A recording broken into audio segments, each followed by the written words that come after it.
Hello friends, welcome to study Bus. अगर मैं non cat exams की बात करूं जैसे IIFT, CMAT, XAT, TISS and इसके साथ और भी एमबीए एंट्रेंस एग्जाम्स हैं जहां पे आपसे जीके का सेक्शन पूछा जाता है। तो जहां पे भी आपसे जीके पूछा जाता है, आपने नोटिस किया होगा काफी सारे करंट अफेयर के क्वेश्चन हमारे एग्जाम में बनते हैं। At this point of time students के माइंड में एक कंफ्यूजन होता है, सर किस तरह से हम पूरा का पूरा करंट अफेयर्स रिवाइज करें। तो ये पूरी की पूरी डिटेल्ड वीडियो मैं आप सबके लिए बना रहा हूं, जिसमें लास्ट 1 ईयर के जितने भी इंपॉर्टेंट करंट अफेयर्स हैं जो आपके एग्जाम में पूछे जा सकते हैं वो सब आपको यहां पे कराऊंगा। उससे रिलेटेड इंपॉर्टेंट क्वेश्चंस क्या बनते हैं वो सब आपको बताऊंगा, ताकि आपका एक कॉम्प्रिहेंसिव रिवीजन हो सके। इसके साथ ही जैसे आप एग्जाम देते हो कैट एंड बाकी एमबीए एग्जाम्स, जहां पे आपका इंटरव्यू प्रोसेस होता है बाद में, वहां पे इंटरव्यू में भी काफी सारे करंट अफेयर रिलेटेड क्वेश्चन पूछे जाते हैं और इस वीडियो से आप वहां पे भी स्ट्रांग हो सकते हो, उस एरिया में भी आप काफी अच्छे से आंसर कर सकते हो। तो बहुत ध्यान से ये वीडियो देख लेना, आप सबके लिए काफी ज्यादा बेनिफिट यहां पे मिलने वाला है। So my name is Saurabh Kothari, let's start. तो सबसे पहले भाई चैनल को सब्सक्राइब कर लो एंड बेल आइकन को प्रेस कर लो, ताकि ऐसी जितनी भी इंपॉर्टेंट वीडियोस हैं उसके नोटिफिकेशंस आपको मिलते रहे। इसके साथ ही स्टडी बस की ऐप आप डाउनलोड कर सकते हो या फिर हमारे पोर्टल पे साइन अप कर सकते हो, portal.studybus.co.in। जैसे आप साइन अप करोगे आपको free mocks and free videos मिल जाती हैं जो आपकी प्रिपरेशन को एक लेवल आगे लेके जा सकते हैं। इसके साथ ही हमारा इंस्टाग्राम चैनल है जिसपे इस पूरी वीडियो के नोट्स आते रहते हैं, जी के अपडेट्स आते रहते हैं, क्वांट के शॉर्टकट, वोकैबुलरी वर्ड्स, सब कुछ आपको यहां पे मिल जाएगा। तो आप इस चैनल को भी फॉलो कर सकते हो। अगर मैं आपको बताऊं कि हम इस पूरी वीडियो का स्ट्रक्चर किस तरह से रखने वाले हैं और आपका मैक्सिमम यूटिलाइजेशन कैसे हो सकता है, तो आपको एक अप्रोच बता देता हूं। मैंने क्या किया, मंथ बाय मंथ सारी की सारी करंट अफेयर पिक करिए। मैं जनवरी से स्टार्ट करूंगा, जनवरी 21, उसके बाद फरवरी 21, मार्च 21, और इस तरह से पूरी की पूरी वीडियो ये चलती रहेगी। तो आपको क्या करना है भाई, अपनी नोटबुक ले लेनी है, पेन ले लेना है, और जितने भी मैं इंपॉर्टेंट न्यूज बता रहा हूं, जितने भी इंपॉर्टेंट चीजें यहां पे डिस्कस कर रहा हूं, उसके प्रॉपर आपको नोट्स बना लेने, ताकि एग्जाम से पहले आप वो सारे के सारे नोट्स रेफर कर पाओ। और अगर आपको लगता है कि यार ये वीडियो, ये इनिशिएटिव आपके लिए हेल्पफुल है, आप इस तरह का रिवीजन देख रहे थे, तो वीडियो को लाइक जरूर कर देना, अपने फ्रेंड्स, अपने क्लासमेट्स का शेयर कर देना, ताकि भाई मैक्सिमम लोग इस वीडियो का बेनिफिट ले सके। और नीचे कमेंट करके बताना कि आपको यहां से कितना कुछ सीखने को मिला है। So now let's start.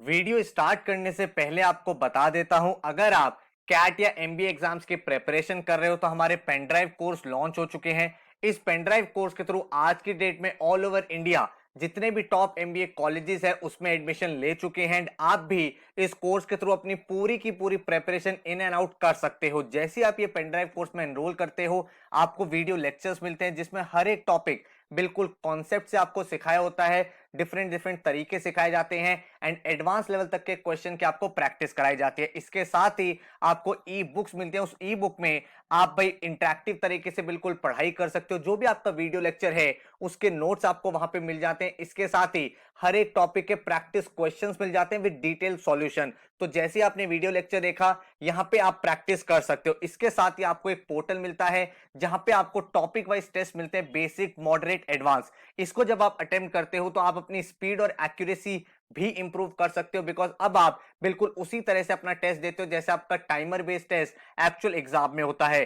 पूरी प्रेपरेशन टाइम कहीं भी डाउट आता है तो आपके पोर्टल पे डाउट फोरम होता है जहां पे अपने डाउट्स को पोस्ट कर सकते हो एंड हमारे जो डाउट फैकल्टीज हैं उन प्रॉब्लम्स को सॉल्व करते हैं। पूरे के पूरे साल का जो भी आपका एग्जाम है आपको डिटेल स्टडी प्लानर वहां पे मिल जाता है एंड पूरा का पूरा पोर्टल आपका होता है जिसपे आपको हर एक टॉपिक वाइज टेस्ट तो मिलता ही है, साथ में आपको डेली जीके अपडेट्स मिलते हैं, ताकि जितने भी आपके ऐसे एग्जाम हैं जहां पे जीके काम आता है उसके भी नोट्स आपको मिल जाएं।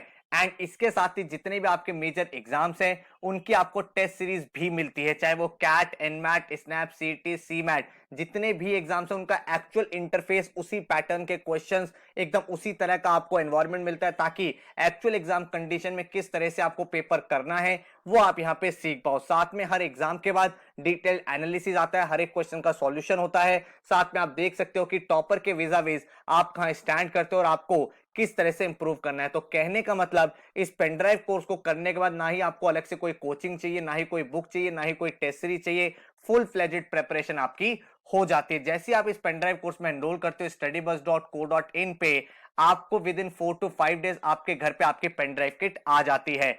आप पेनड्राइव कोर्स में क्वांट, वर्बल, एलआरडीए, जीके का इंडिविजुअल कोर्स भी ले सकते हो, अदरवाइज आप कॉम्बो कोर्स भी ले सकते हो। कॉम्बो कोर्स में आपको भाई जीडीपीआई वैट के वीडियो लेक्चर्स भी साथ में मिल जाते हैं। अगर आपको ये देखना है कि कितने नंबर ऑफ मॉक्स मिलेंगे, पोर्टल पे क्या क्या फीचर्स होंगे, तो वो मैं आपको बता देता हूं। एक आपको स्टडी प्लानर मिलता है जहां पे आप अपनी डेट सेट कर सकते हो, कौन सी डेट तक आप अपना सिलेबस फिनिश करना चाहते हो। जैसे आप वो टारगेट डेट सेलेक्ट करते हो, आपके डेली के गोल्स जनरेट हो जाते हैं। उन गोल्स को आपको अचीव करना है। आपकी प्रिपरेशन बहुत ही ऑर्गेनाइज डिसिप्लिन तरीके से कंप्लीट हो जाती है। अगर आप अपनी डेट चेंज करना चाहते हो तो वो भी आप चेंज कर सकते हो एंड इसके अकॉर्डिंग आप अपने एडजस्टमेंट्स ला सकते हो। कोई भी आपको इंपॉर्टेंट क्वेश्चन लग रहा है उसको आप टैग कर सकते हो एंड प्रॉपर आपका रिवीजन यहां पे होता रहेगा। साथ में अगर पोर्टल की बात करूं तो सारी की सारी ई बुक्स आपको मिलती है। हर एक टॉपिक का टॉपिक वाइज टेस्ट मिलता है। हर वीक का आपको करंट अफेयर्स का टेस्ट वहां पे अपडेट होता है। सेक्शनल टेस्ट आपको मिलते हैं एलआरडीए, वर्बल, क्वांट्स के।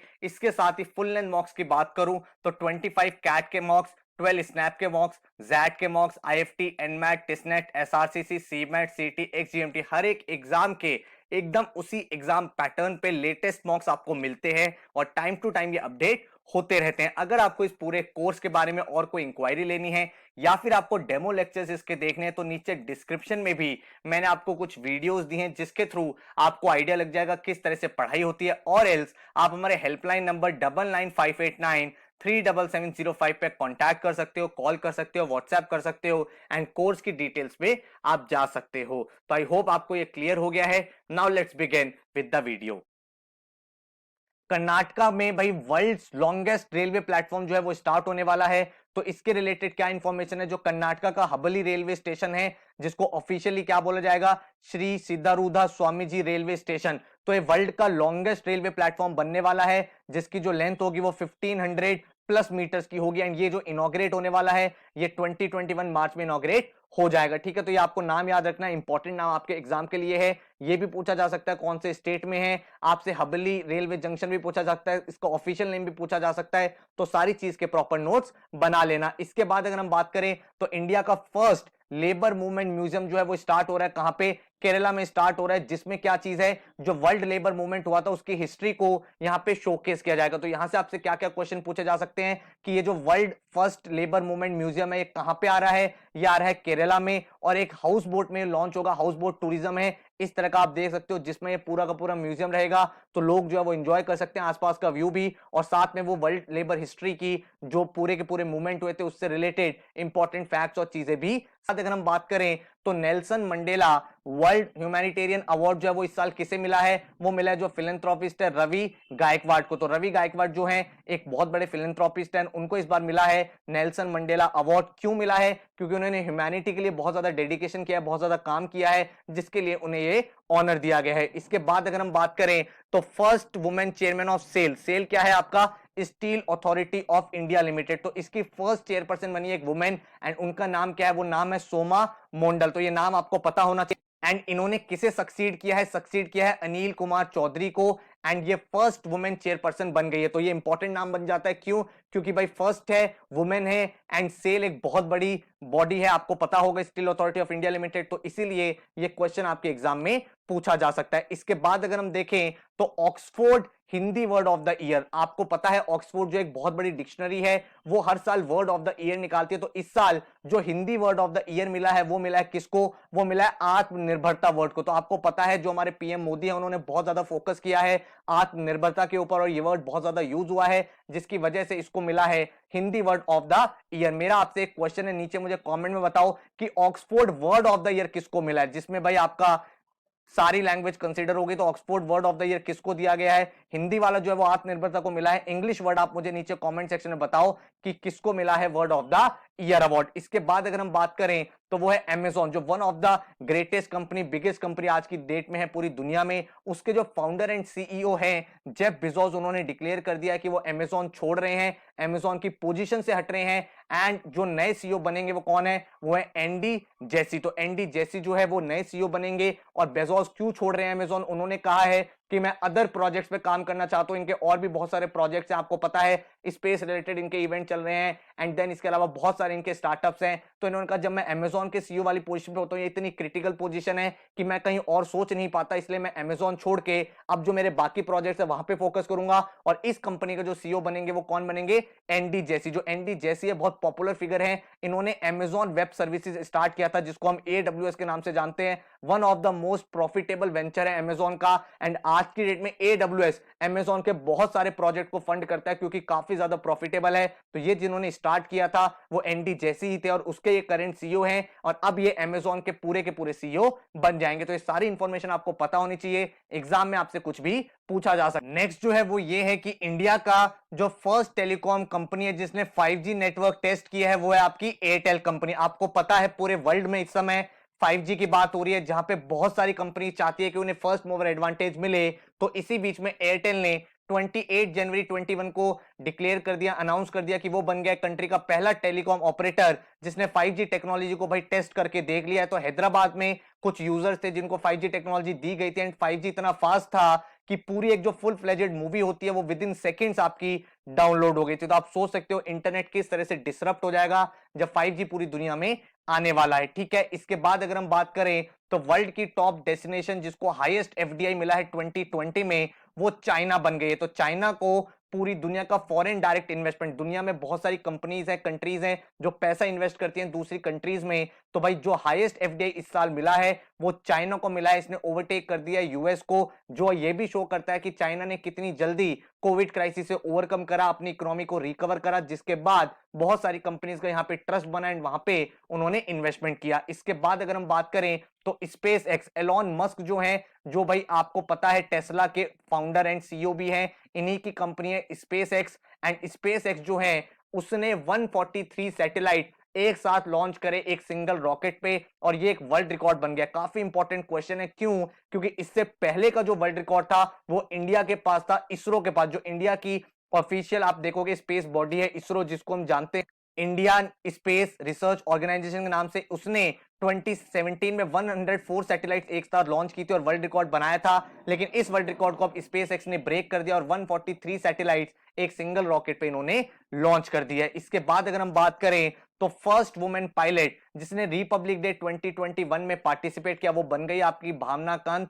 एंड इन्होंने भाई क्या करा था, यहाँ पे आप अगर देखोगे इन्होंने helicopter, light combat helicopter and Sukhoi 30 fighter plan, इन्होंने ये सब वहां पे डिस्प्ले किया था। आपको पता है 26 रिपब्लिक डे जब होता है जनवरी में, तो आप वहां पे बहुत सारी परेड करते हो, बहुत सारे शोज करते हो, तो वहां पे भावना कांत जो है वो पहली वुमेन फाइटर पायलट बन गई है जिन्होंने इस परेड में पार्टिसिपेट किया था। इसके बाद अगर हम देखें तो Joe Biden became 46th US president. तो जो यूएस के इलेक्शंस हुए थे उसमें जो प्रेसिडेंट बने वो जो बिडेन बने, एंड उन्होंने डोनाल्ड ट्रंप को हरा दिया। एंड अब जो है उनके साथ जो वाइस प्रेसिडेंट बनी है वो कौन बनी है? वो बनी है कमला हैरिस। एंड कमला हैरिस जो है वो एक एशियन अमेरिकन है, अफ्रीकन अमेरिकन है, and first Asian American female है जिसने पोजीशन होल्ड की है। तो जो बिडेन आपके प्रेसिडेंट बने हैं, कमला हैरिस आपकी वाइस प्रेसिडेंट बनी है। आपको मुझे दो क्वेश्चन का आंसर नीचे कमेंट में देना है। एक तो फर्स्ट यूएस प्रेसिडेंट कौन थे, ठीक है, ये एक इंपॉर्टेंट क्वेश्चन है जो बहुत बार पूछा जाता है। एंड जो बिडेन कौन सी पार्टी से है ये आपको मुझे नीचे कमेंट में बताना है, ठीक है। इसके बाद अगर हम बात करें तो वो है कि इंडिया ने इस बार जो रिपब्लिक डे हुआ था उसमें कोई भी चीफ गेस्ट नहीं आया था, एंड ऐसा फर्स्ट टाइम हुआ था इन द लास्ट 5 डेकेड्स कि रिपब्लिक डे परेड में कोई भी फॉरेन लीडर नहीं आया था। नहीं तो हर साल आप देखते हो कभी ना कभी किसी कंट्री के जो चीफ होते हैं उनको इनवाइट किया जाता है, वो हमारी कंट्री में आते हैं और वो पूरी की पूरी परेड देखते हैं। लेकिन इस साल क्योंकि कोविड सिचुएशन चल रही थी, सेफ्टी कंसर्न्स थे, इसलिए कोई भी फॉरेन लीडर नहीं आया था। आपको मुझे दो चीज बतानी है इंपॉर्टेंट, कि ये बताओ सबसे पहले कि कौन आने वाला था। अगर आपको पता हो तो ऑफिशियली हमने किसी को इनवाइट किया था लेकिन उन्होंने कैंसिल कर दिया था ड्यू टू सेफ्टी कंसर्न, तो वो कौन इंसान थे। और इसके साथ ही इस बार रिपब्लिक डे में ऐसा कुछ हुआ था कि किसी फॉरेन कंट्री की मिलिट्री ने हमारे परेड में पार्टिसिपेट किया था, तो वो कौन सी कंट्री की मिलिट्री की परेड हुई थी वो भी आपको मुझे नीचे कमेंट में बताना है। इसके बाद अगर हम बात करें तो वर्ल्ड का लार्जेस्ट फ्लोटिंग सोलर प्रोजेक्ट, तो वर्ल्ड का जो लार्जेस्ट सोलर प्रोजेक्ट है वो आपका स्टार्ट हो रहा है कहां पे, मध्य प्रदेश में स्टार्ट हो रहा है, जिसमें भाई 600 मेगावाट की जो सोलर एनर्जी है वो कंस्ट्रक्ट की जाएगी। वो भी कहां पे, जो आपका डैम है ओम करेश्वर डैम, कहां पे, नर्मदा रिवर पे। तो ये एक्सपेक्ट किया जा रहा है कि ये जो पूरा प्रोजेक्ट है यहाँ पे पावर जनरेट होनी स्टार्ट हो जाएगी कब से, 2022-23 से। तो मध्य प्रदेश है जो वर्ल्ड का लार्जेस्ट फ्लोटिंग सोलर प्रोजेक्ट बना रहा है, एंड कहां पे बना रहा है, on the dam of Narmada river. ये सारी इंफॉर्मेशन आपको पता होनी चाहिए। इसके बाद अगर हम बात करें तो डीआरडीओ, जो आपका डीआरडीओ होता है उसका फुल फॉर्म क्या होता है, Defence Research and Development Organisation. तो इसने साइंटिस्ट ऑफ द अवार्ड जो दिया इस बार, वो किसको मिला है, वो मिला है हेमंत कुमार पांडे को। एंड इन्होंने जो कंट्रीब्यूशन किया था हर्बल मेडिसिन में, उसके लिए जो इन्होंने इतना अच्छा कंट्रीब्यूशन किया था, उसके लिए इनको बोला गया साइंटिस्ट ऑफ द ईयर। तो ये क्वेश्चन भी आपके लिए इंपॉर्टेंट हो जाता है। अब हम बात करते हैं दादा Sahib Phalke international film festival award 2021।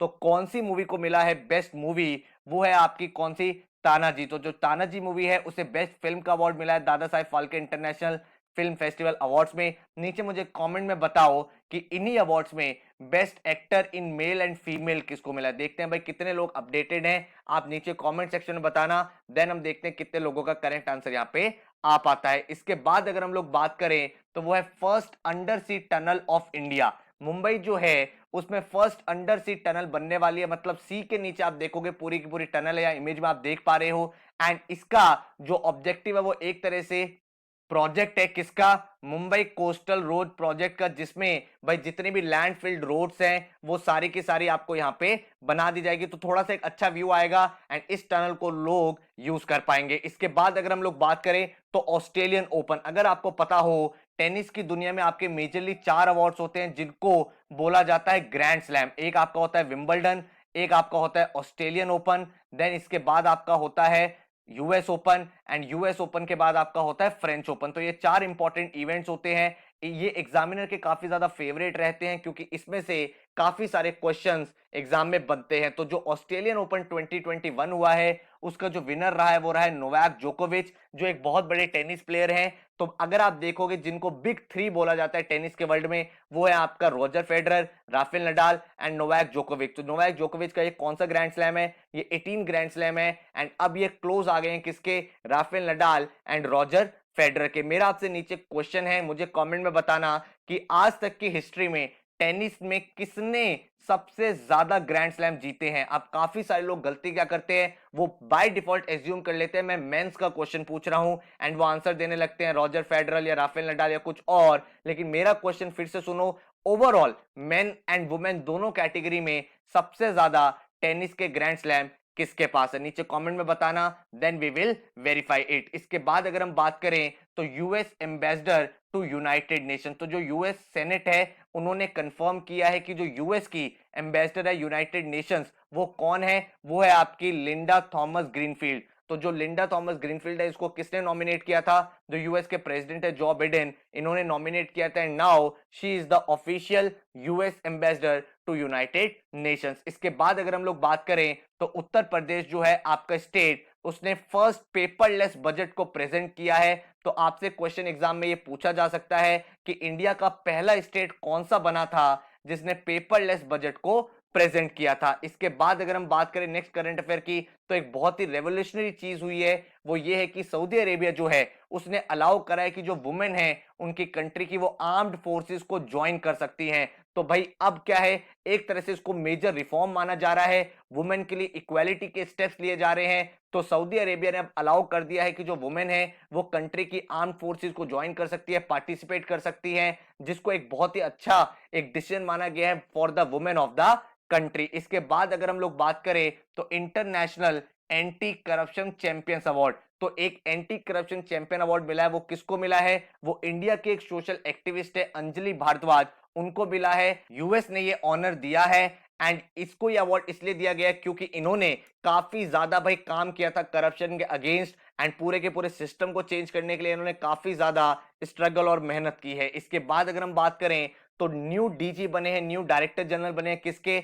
International solar alliance के। तो जो इंटरनेशनल सोलर अलायंस है उसके जो नए डायरेक्टर जनरल बने हैं वो बने अजय माथुर। बहुत ज्यादा इंपॉर्टेंट क्वेश्चन है, एग्जाम में काफी बार ये पूछा जाता है बिकॉज एक काफी पॉपुलर बॉडी बनती जा रही है इंटरनेशनल सोलर अलायंस। क्योंकि भाई इसका ऑब्जेक्टिव क्या है, इसमें 73 कंट्रीज हैं जिनका भाई टारगेट है कि पूरी की पूरी दुनिया में प्रमोट करना है अफोर्डेबल, सेफ और सस्टेनेबल एनर्जी, ताकि सबके सब लोग सोलर एनर्जी का बेनिफिट ले पाए। अब आपको ये नाम भी ध्यान रखना है कि इन्होंने किसको रिप्लेस किया है, इन्होंने रिप्लेस किया है उपेंद्र त्रिपाठी को। ठीक है, तो जब आपका भाई इंटरनेशनल सोलर अलायंस बना था 2015 में, तब से जो इसके डायरेक्टर जनरल हैं वो उपेंद्र त्रिपाठी थे, एंड अब जो करंट जनरल बन गए हैं वो बन गए डॉक्टर अजय माथुर। इसके बाद अगर हम बात करें तो वो क्या है, मार्स पे नासा का जो रोवर था वो भाई लैंड कर चुका है जिसका नाम है परसेवरेंस। तो आपको भाई ये बहुत इंपॉर्टेंट क्वेश्चन है कि कौन सा रोवर था जो नासा ने अपने मार्स पे पूरा का पूरा लैंड करा दिया है, इसका ऑब्जेक्टिव क्या है,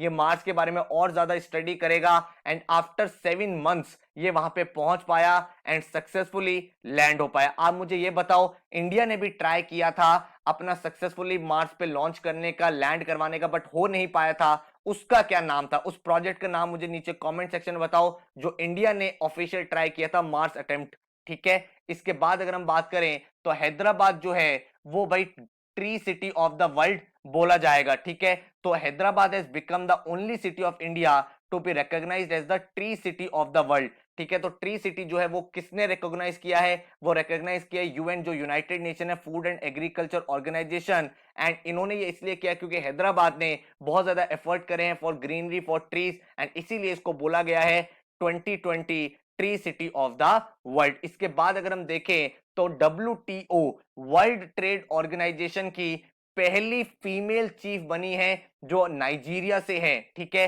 तो फर्स्ट फीमेल चीफ है जो लीड करेगी पूरा का पूरा WTO। तो एक वुमेन एम्पावरमेंट के लिए इंपॉर्टेंट क्वेश्चन बन जाता है, इनका नाम क्या है, इनका नाम है नगोजी ओकोंजो।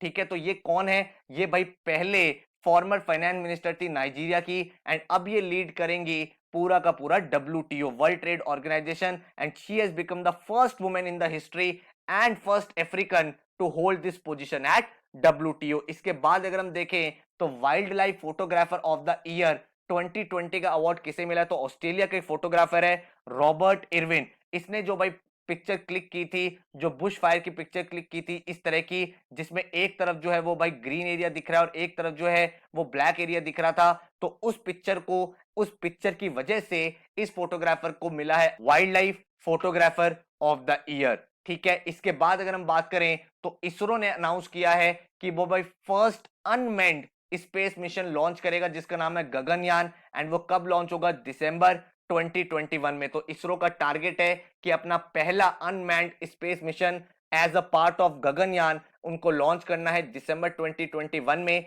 जिसके बाद एक और माइलस्टोन आपका इसरो सेट कर देगा। आपसे मेरा एक बहुत इंपॉर्टेंट क्वेश्चन है कि इसरो के करंट चीफ कौन है, तो इसरो के करंट चीफ कौन है ये आपको भाई रिकॉल करना है, नीचे मुझे कमेंट सेक्शन में इसका आंसर। तो next chief justice of India, भाई next chief justice of India कौन बन रहे हैं, तो जो आपके करंट चीफ जस्टिस हैं इस टाइम वो है आपके एस ए बोबडे। ठीक है, उन्होंने भाई रेकमेंड करा है जो सीनियर मोस्ट सुप्रीम कोर्ट के जज हैं जस्टिस NV रामन। तो ये जो है आपके नए चीफ जस्टिस बनेंगे। आपके एग्जाम में क्वेश्चन क्या आ सकता है, 3 टाइप से क्वेश्चन बन सकता है। सबसे पहला कि भाई NV रामन से पहले चीफ जस्टिस कौन थे, तो एस ए बोबडे। ये कौन से चीफ जस्टिस बनने वाले हैं, 48th चीफ जस्टिस। ठीक है, तो ये आपको इंफॉर्मेशन पता होनी चाहिए। इसके बाद अगर नेक्स्ट क्वेश्चन की बात करूं तो अरुणाचल प्रदेश जो है उसने एक नया कैंपेन लॉन्च किया जिसका नाम है देखो अपना प्रदेश। तो जो गवर्नमेंट है अरुणाचल प्रदेश की, उन्होंने एक कैंपेन को लॉन्च किया। इसका मतलब क्या है, इसका मतलब यह है कि जो उस स्टेट के लोग हैं वो भाई अपनी स्टेट को विजिट करें। आपको पता है पेंडेमिक के बाद सारी की सारी इकोनॉमीज काफी बुरी तरह से इफेक्ट हुई और सबसे ज्यादा जो इफेक्ट हुआ है वो टूरिज्म इंडस्ट्री इफेक्ट हुई है। तो अरुणाचल प्रदेश के जो गवर्नमेंट है उन्होंने ये कैंपेन इसलिए लॉन्च किया है कि जो वहां के लोकल लोग हैं वो अपने अरुणाचल प्रदेश को देखें एंड थोड़ा सा टूरिज्म इंडस्ट्री को वापस बूम करें। इसके बाद अगर हम बात करें तो गांधी पीस प्राइज एक इंपॉर्टेंट पीस प्राइज है जो इंडिया देता है। तो इस बार जो आपका पीस प्राइज मिला है वो मिला आपका शेख मुजीबुर रहमान को, एंड ये जो है एक बड़े लीडर रहे हैं इंडियन सब कॉन्टिनेंट के। ठीक है, तो ये नाम आपके लिए इंपॉर्टेंट है। एंड कौन सा प्राइज मिला है इनको, गांधी पीस प्राइज। इसके बाद अगर हम लोग डिस्कस करें तो नेशनल फिल्म अवार्ड्स, तो नेशनल फिल्म अवार्ड्स में जो इंपॉर्टेंट अवार्ड्स हैं, देखो बहुत सारे अवार्ड्स मिलते हैं फिल्म से रिलेटेड, लेकिन आपके एग्जाम पॉइंट ऑफ व्यू से जो इंपॉर्टेंट है वो नेशनल अवार्ड्स इंपॉर्टेंट होते हैं और फिल्म फेयर इंपॉर्टेंट होते हैं। इसके अलावा जितने भी आपके होते हैं Zee TV awards, Stardust award, Star Plus awards, ये सब important exam point of view से नहीं होते, ठीक है। तो अब आपको जो नेशनल फिल्म अवार्ड्स मिले हैं उसमें जो आपकी बेस्ट फीचर फिल्म अवार्ड मिला है वो मिला है मलयालम मूवी को जिसका नाम है माराक्कर। उसके बाद जो बेस्ट एक्ट्रेस मिला है वो मिला है कंगना रनौत को, ठीक है, अपनी दो मूवीज के लिए, मानिकर्णिका एंड पंगा के लिए। एंड मनोज वाजपेयी एंड धनुष को मिला है बेस्ट एक्टर जॉइंटली, कौन कौन सी मूवी के लिए, भोंसले एंड असुरन, ठीक है।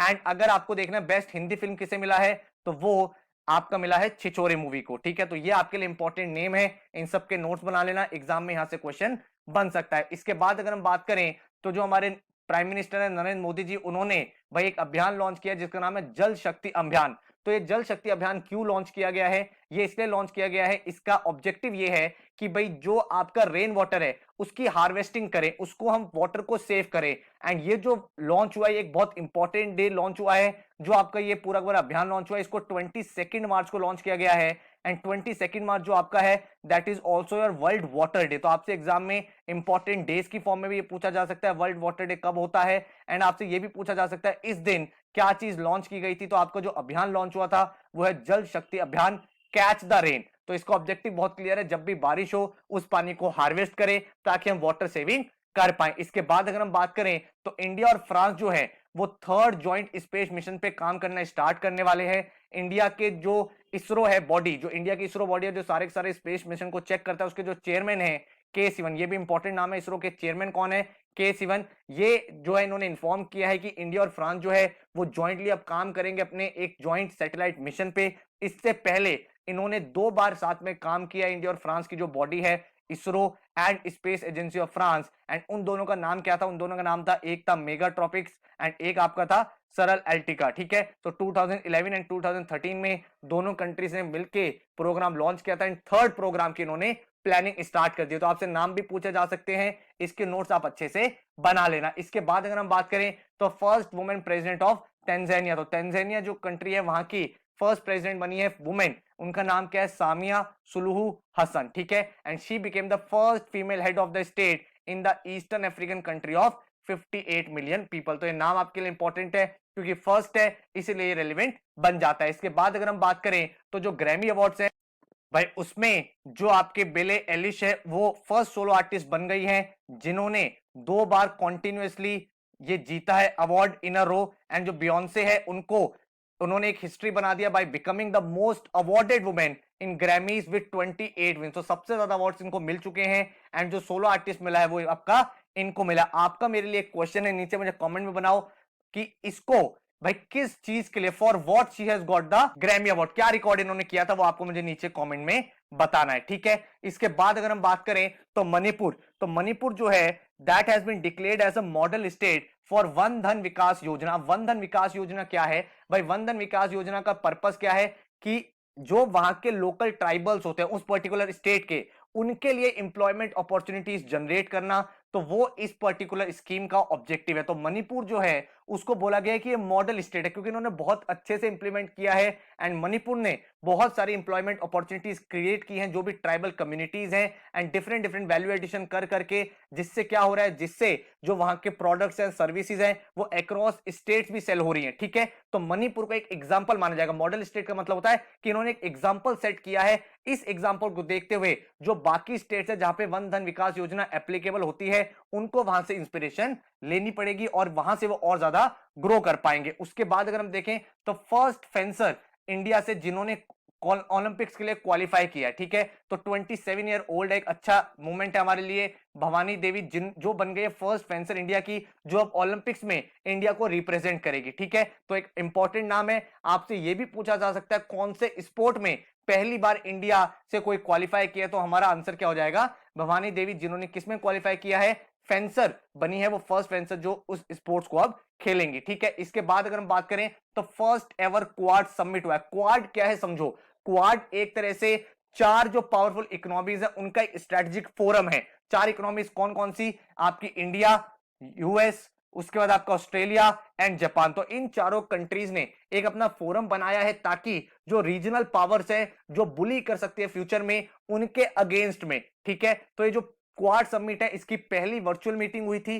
तो जो वर्चुअल मीटिंग थी उसमें आपके सामने कौन कौन थे, जो चारों कंट्रीज के हेड थे। तो जो आपके यूएस प्रेसिडेंट हो गए, प्राइम मिनिस्टर हो गए, आपके ऑस्ट्रेलिया के, जापान के प्राइम मिनिस्टर हो गए एंड आपके ऑस्ट्रेलिया के प्राइम मिनिस्टर हो गए। तो इन्होंने डिस्कशन किया कि इस पूरे के पूरे जो क्वाड जो हमारा ग्रुप बना हुआ है इसको आगे कैसे ग्रो करना है, इसका विजन क्या है। तो बहुत ही ज्यादा इंपॉर्टेंट क्वेश्चन बन जाता है ये। एग्जाम में ऐसे भी क्वेश्चन पूछा जा सकता है, विच of the following country is not a part of quad. तो आप नॉट वाला आंसर तभी दे पाओगे जब आपको है वाले पता होंगे, जो आपकी कौन कौन सी कंट्रीज है, Japan, US, India and Australia. इसके बाद अगर हम बात करें तो जो न्यू रेलवे, हमारी जो रेलवे इंडस्ट्री है, रेलवे है, उन्होंने एक नया नंबर निकाला है, हेल्पलाइन नंबर। इन्होंने बेसिकली क्या किया, पहले क्या होता था, हर एक चीज के लिए अलग अलग नंबर्स होते थे। पहले 138 होता था, 182 होता था, 139 होता था। अब इन्होंने कह दिया एक ही यूनिवर्सल नंबर है जो है 139। इसी नंबर पे जब आप कॉल करोगे तो आपकी सारी की सारी क्वेरीज, आपकी कंप्लेंट्स, आपका असिस्टेंस सब कुछ इसी नंबर पे मिल जाएगा।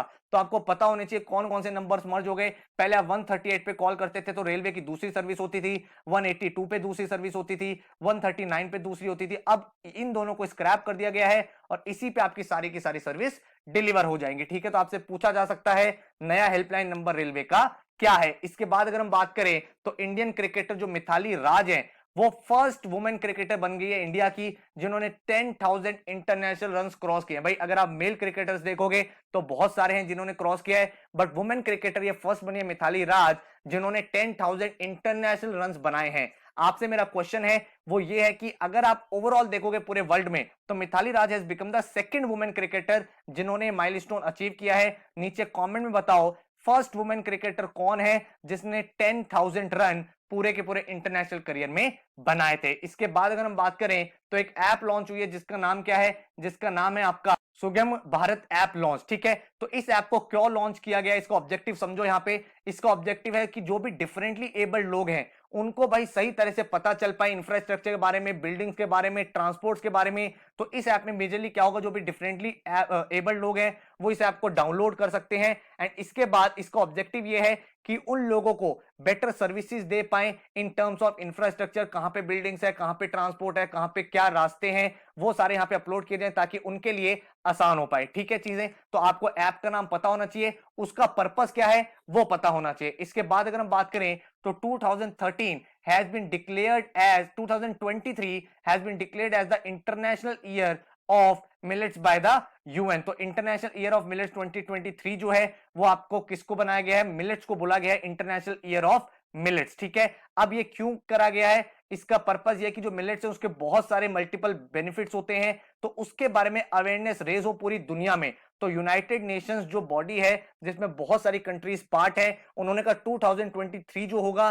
That will be international year of millets, ताकि जितने भी मेंबर नेशंस हैं वो अपनी अपनी कंट्रीज में प्रमोट करें कि मिलेट्स के बेनिफिट्स कितने ज्यादा होते हैं एंड ये काफी ज्यादा हेल्पफुल हम सब लोगों के लिए है, ठीक है। इसके न्यूट्रिशनल वैल्यू बहुत हाई होती है, न्यूट्रिशनल बेनिफिट्स बहुत हाई होते हैं, तो इस चीज को प्रमोट करने के लिए इस चीज को डिक्लेयर किया गया है, ठीक है। इसके बाद अगर मैं बात करूं तो नॉर्वे जो है that is going to build world's first ship tunnel. World का पहला शिप टनल जो है वो नॉर्वे बनाने वाला है एंड वो कैसे बनाएगा, वो बनाएगा underneath the mountains in this peninsula, ठीक है। तो जो प्रोजेक्ट स्टार्ट होगा वो 2022 में स्टार्ट होगा और कंप्लीट होगा 25-26 में, जिसके बाद ये प्रोसेस स्टार्ट हो जाएगा। तो आपसे क्वेश्चन पूछा जा सकता है वर्ल्ड का पहला शिप टनल कहां बनेगा, वो बनेगा नॉर्वे के अंदर, ठीक है। तो ये चीज भाई आपको क्लियर हो गई है। इस तरह आप देख सकते हो ये माउंटेन्स है, माउंटेन्स के बीच में कुछ इस तरह से बनेगा अंडर द माउंटेन्स एंड यहां से आपके शिप जो है वो आगे जा पाएंगे, ठीक है। अगर मैं बात करूं आपके ऑस्कर अवार्ड्स की तो ऑस्कर अवार्ड अनाउंस हो गए हैं। ऑस्कर अवार्ड्स को एकेडमी अवार्ड्स भी बोला जाता है, ये बात ध्यान रखना, काफी बार एग्जाम में ये बोल देता है एकेडमी अवार्ड्स इस बार किसको मिले। तो इस बार जो बेस्ट मूवी मिली है वो है आपकी नोमैडलैंड। उसके बाद अगर आप बेस्ट डायरेक्टर देखोगे वो भी नोमैडलैंड के डायरेक्टर को ही मिला है एंड ये जो डायरेक्टर है she became the first women of colour, first Chinese women and second women ever to win this award. तो ये बहुत इंपॉर्टेंट है क्वेश्चन, इसको मार्क कर लेना एंड अपने नोट्स में प्रॉपरली इसको लिख लेना। अगर हम बेस्ट एक्टर की बात करें तो एंथनी हॉपकिंस को मिला है द फादर मूवी के लिए। बेस्ट एक्ट्रेस जो है वो अगेन नोमैडलैंड की एक्ट्रेस को मिला है फ्रांसिस मैकडॉर्मेंट को। तो ये काफी इंपॉर्टेंट अवार्ड्स रहते हैं एग्जाम में, काफी बार इन 4 क्वेश्चन से आपको पूछा जाता है। लेकिन आपके लिए एक और इंपॉर्टेंट क्वेश्चन है जिसका आंसर आप मुझे कमेंट में बताओगे कि कौन सी मूवी ने मैक्सिमम ऑस्कर अवार्ड्स इस साल जीते हैं। ये क्वेश्चन भी बहुत फ्रीक्वेंट रहता है, तो नीचे कमेंट में बताओ which movie won the maximum Oscar awards 2021। इसके बाद अगर हम बात करें तो भाई 48 चीफ जस्टिस ऑफ इंडिया जो है उन्होंने ओथ ले ली है। एन वी रामन्ना जो है ये बने हैं नए chief justice of India. 48 chief justice हैं ये। एंड इन्होंने किसको सक्सीड किया है? इन्होंने सक्सीड किया एस ए बोबडे को, जो इससे पहले रिटायर हुए थे। अब ये जो नए चीफ जस्टिस है ये 26 अगस्त 2022 तक रहेंगे, उसके बाद ये रिटायर हो जाएंगे एंड देन फिर से 49 चीफ जस्टिस को बनाया जाएगा। तो ये नाम इंपॉर्टेंट है, कौन बने हैं करेंटली एंड किसको इन्होंने रिप्लेस किया है। इसके बाद अगर हम बात करें तो first Indian American associate general बनी है यूएस की। तो यूएस जो है यूनाइटेड स्टेट्स का जो सेनेट है उन्होंने कंफर्म कर दिया कि वनीता गुप्ता जो है she will serve as the associate attorney general of the US. तो ये पहली इंडियन अमेरिकन बन जाएंगी जो इस पोस्ट को सर्व करेंगी। ठीक है, तो काफी इंपॉर्टेंट नाम है first Indian American associate attorney general का जो है कौन? वनीता गुप्ता। इसके बाद अगर हम बात करें तो रशिया जो है वो प्लान कर रहा है वापस मून पे जाने का आफ्टर 45 इयर्स। तो भाई रशिया की जो स्पेस एजेंसी है रॉस कॉस्मोस, उन्होंने कहा है कि भाई हम फिर से क्या करेंगे, अपना एक मिशन लॉन्च करेंगे जिसका नाम है लूना 25, 1 अक्टूबर 2021 को towards icy south pole of the moon. तो 45 इयर्स बाद वो भाई अपना अटेम्प्ट कर रहे हैं मून के ऊपर एंड काफी ज्यादा एक एम्बिशियस इनका ये प्रोजेक्ट है। ठीक है, इसके बाद अगर हम बात करें तो 51st स्टेट ऑफ यूएस, आप सबको पता है कि यूएस में टोटल 50 स्टेट्स हुआ करती थी एंड उनका जो फ्लैग भी था उसमें 50 स्टार्स जो होते थे वो हर एक स्टेट को रिप्रेजेंट करते थे। बट अब जो वॉशिंगटन डीसी है उसको 51st स्टेट बना दिया गया है यूएस का। बिल पास हो चुका है एंड इसमें 200 डेमोक्रेट्स ने फेवर में वोट किया एंड 208 रिपब्लिकन्स ने अगेंस्ट में वोट किया। तो भाई बिल पास हो गया है and Washington DC has became the 51st state of United states. इसके बाद अगर हम बात करें इंडिया के जो कैग हैं, कैग कौन होता है? Controller and auditor general of India. India का एक तरह से आप बोल सकते हो जितने भी गवर्नमेंट अकाउंट्स होते हैं, पब्लिक अकाउंट्स होते हैं, उनका ऑडिट करते हैं कैग। अब जो इंडिया के कैग हैं उनको ओपीसीडब्ल्यू का भी एक्सटर्नल ऑडिटर बनाया गया है। ठीक है, ओपीसीडब्ल्यू का मतलब है organisation for the prohibition of chemical weapons. ठीक है, तो ये इंडिया के लिए एक प्राउड मूवमेंट है कि इंडिया के कैग को एज एक्सटर्नल ऑडिटर अपॉइंट किया गया है। तो आपके लिए क्वेश्चन ये भी है कि करंट कैग कौन है इंडिया के? तो वो है जीसी मुर्मू। ठीक है, तो अब ये 3 साल के लिए इस पूरी बॉडी के एक्सटर्नल ऑडिटर रहेंगे। इसके बाद अगर हम बात करें तो इंडिया जो है वो इलेक्ट हुआ है 3 की बॉडीज जो यूनाइटेड नेशंस इकोसॉक की बॉडीज है। तो कौन कौन सी 3 बॉडीज है? वो है executive board of UN women जिसमें इंडिया इलेक्ट हो गया है। इसके बाद commission on crime prevention and criminal justice, इसमें इंडिया इलेक्ट हो गया है and executive board of the world food programme, इसमें भी इलेक्ट हो गया है। तो एग्जाम में आपसे ये भी क्वेश्चन बन सकता है that in which of the following body India is not a part of UN इकोसॉक बॉडीज। तो आपको इन 3 नाम पता होंगे तब भी आप 4th वाला टिक कर पाओगे। इसके बाद अगर हम बात करें तो भाई नए चीफ इलेक्शन कमिश्नर इंडिया के बने हैं कौन? Sushil Chandra. Chief election commissioner एक तरह से आप मान सकते हो जो ईसी होता है उनके हेड होते हैं और सारे के सारे जो इंस्ट्रक्शंस होते हैं, जो की डिसीजंस होते हैं वो इनके कंट्रोल में रहते हैं। तो Sushil Chandra became 24th chief election commissioner of the country and इन्होंने किसको रिप्लेस किया? इन्होंने रिप्लेस किया है सुशील अरोड़ा को जो अभी रिटायर हो चुके हैं। इसके बाद अगर हम बात करें तो उज्बेकिस्तान जो है वहां पे 2023 की men's boxing world championship host होगी। ठीक है, तो इंटरनेशनल बॉक्सिंग एसोसिएशन जो है, जो एक तरह से आप बोल सकते हो मेजर बॉडी है बॉक्सिंग की, उन्होंने ये बोला है कि 2023 का जो मेन बॉक्सिंग वर्ल्ड कप होगा वो उज्बेकिस्तान की जो कैपिटल है ताशकेंत, यहां पे कंडक्ट किया जाएगा। इसके बाद अगर हम बात करें तो वेस्ट सेंट्रल रेलवे जो है that became the first fully electrified railway zone in India. आपको पता है हमारी कंट्री में बहुत सारे रेलवे जोन हैं, तो आपसे एग्जाम में एक क्वेश्चन पूछा जा सकता है कि कौन सा railway zone first fully electrified हो चुका है, पूरा पूरा इलेक्ट्रिसिटी डिपेंडेंट हो चुका है अब,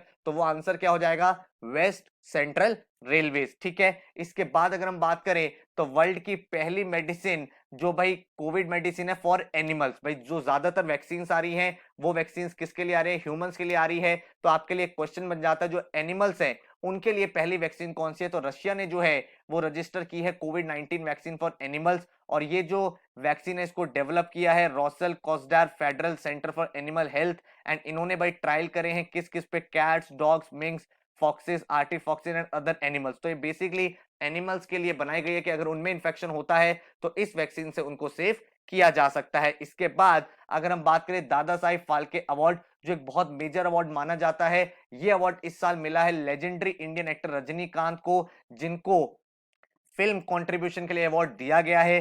दादा साहिब फाल्के अवार्ड जो होता है वो वैसे आपका जो भी कंट्रीब्यूशन होता है जिसने बहुत अच्छे से कंट्रीब्यूट किया होता है इंडियन सिनेमा में, उसको दिया जाता है as a honour, as a tribute. तो रजनीकांत ने क्योंकि काफी सारा कंट्रीब्यूशन दिया है मूवी सेगमेंट में, तो इसलिए इस साल इनको ये अवार्ड। तो भाई माइक्रोसॉफ्ट जो है उसका जो इंटरनेट एक्सप्लोरर है, आपने भाई यूज किया होगा कोई ना कोई ब्राउजर, जैसे गूगल क्रोम हो गया, फायरफॉक्स हो गया, इंटरनेट एक्सप्लोरर हो गया, लेकिन यार जनरली देखा गया काफी टाइम से कि इंटरनेट एक्सप्लोरर लोग ज्यादा यूज नहीं करते, तो माइक्रोसॉफ्ट जो है जून 2022 में इसको बंद कर रहा है। तो इन्होंने भाई ये ऑफिशियल अनाउंसमेंट करी है कि भाई इंटरनेट एक्सप्लोरर बंद हो रहा है, और इसकी जगह जो इनका नया ब्राउजर है जो फास्टर है, जो बेटर है, वो है इनका माइक्रोसॉफ्ट एज। ठीक है, तो इंटरनेट एक्सप्लोरर खत्म हो रहा है एंड उसकी जगह रिप्लेस होगा माइक्रोसॉफ्ट एज, तो आपको दोनों चीजें पता होनी चाहिए। इसके बाद अगर हम बात करें तो CBI central bureau of investigation के नए डायरेक्टर अपॉइंट हुए हैं, उनका नाम क्या है, उनका नाम है एस के जायसवाल, सुबोध कुमार जायसवाल को नया सीबीआई डायरेक्टर बनाया गया है 2 इयर्स के लिए, तो अब ये है सीबीआई को लीड करेंगे। ठीक है, इसके बाद अगर बात करें तो वर्ल्ड का जो लार्जेस्ट म्यूजियम है भाई द लॉर, इनका जो है भाई फर्स्ट फीमेल प्रेसिडेंट बनी है, तो काफी इंपॉर्टेंट ये नाम है, और इसके साथ ही काफी इंपॉर्टेंट ये न्यूज है जो एग्जाम में बन सकती है। भाई वर्ल्ड का जो लार्जेस्ट म्यूजियम है फ्रांस का, उसमें भाई फर्स्ट फीमेल प्रेसिडेंट बनी है 228 ईयर्स की हिस्ट्री में। ठीक है, तो कौन बनी है वो बनी आपकी लॉरेंस डेस्कार्स, तो ये बहुत इंपॉर्टेंट नाम है, ये एक आर्ट हिस्टोरियन है, और ये भाई काफी ज्यादा आर्ट से रिलेटेड काम करती रही है, और इनको भाई अब दुनिया का जो सबसे बड़ा म्यूजियम है उसकी भी कमान दे दी गई है, तो अब ये इस म्यूजियम को हैंडल करेंगे। तो आपसे ये भी पूछा जा सकता है कि ये कौन से म्यूजियम की प्रेसिडेंट बनी है, इनका नाम भी पूछा जा सकता है, और काफी ज्यादा इंपॉर्टेंट क्वेश्चन बन सकता है। इसके बाद अगर हम बात करें तो artist of the decade award, तो भाई जो बिलबोर्ड म्यूजिक अवार्ड्स थे उसमें जो ड्रेक है उसको मिला है decade award at the 2021 billboard music award, मतलब इनको आर्टिस्ट ऑफ द डेकेड दिया गया, मतलब 10 सालों का सबसे बड़ा आर्टिस्ट। तो इन्होंने भाई अपना जो करियर स्टार्ट किया था वो थैंक मी लेटर एल्बम से किया था, लगभग उसको 10 साल हो गए हैं, एंड आज की डेट में he is one of the most successful rappers. ठीक है, तो ये नाम काफी इंपॉर्टेंट है, ये क्वेश्चन भी एग्जाम में बन सकता है आर्टिस्ट ऑफ द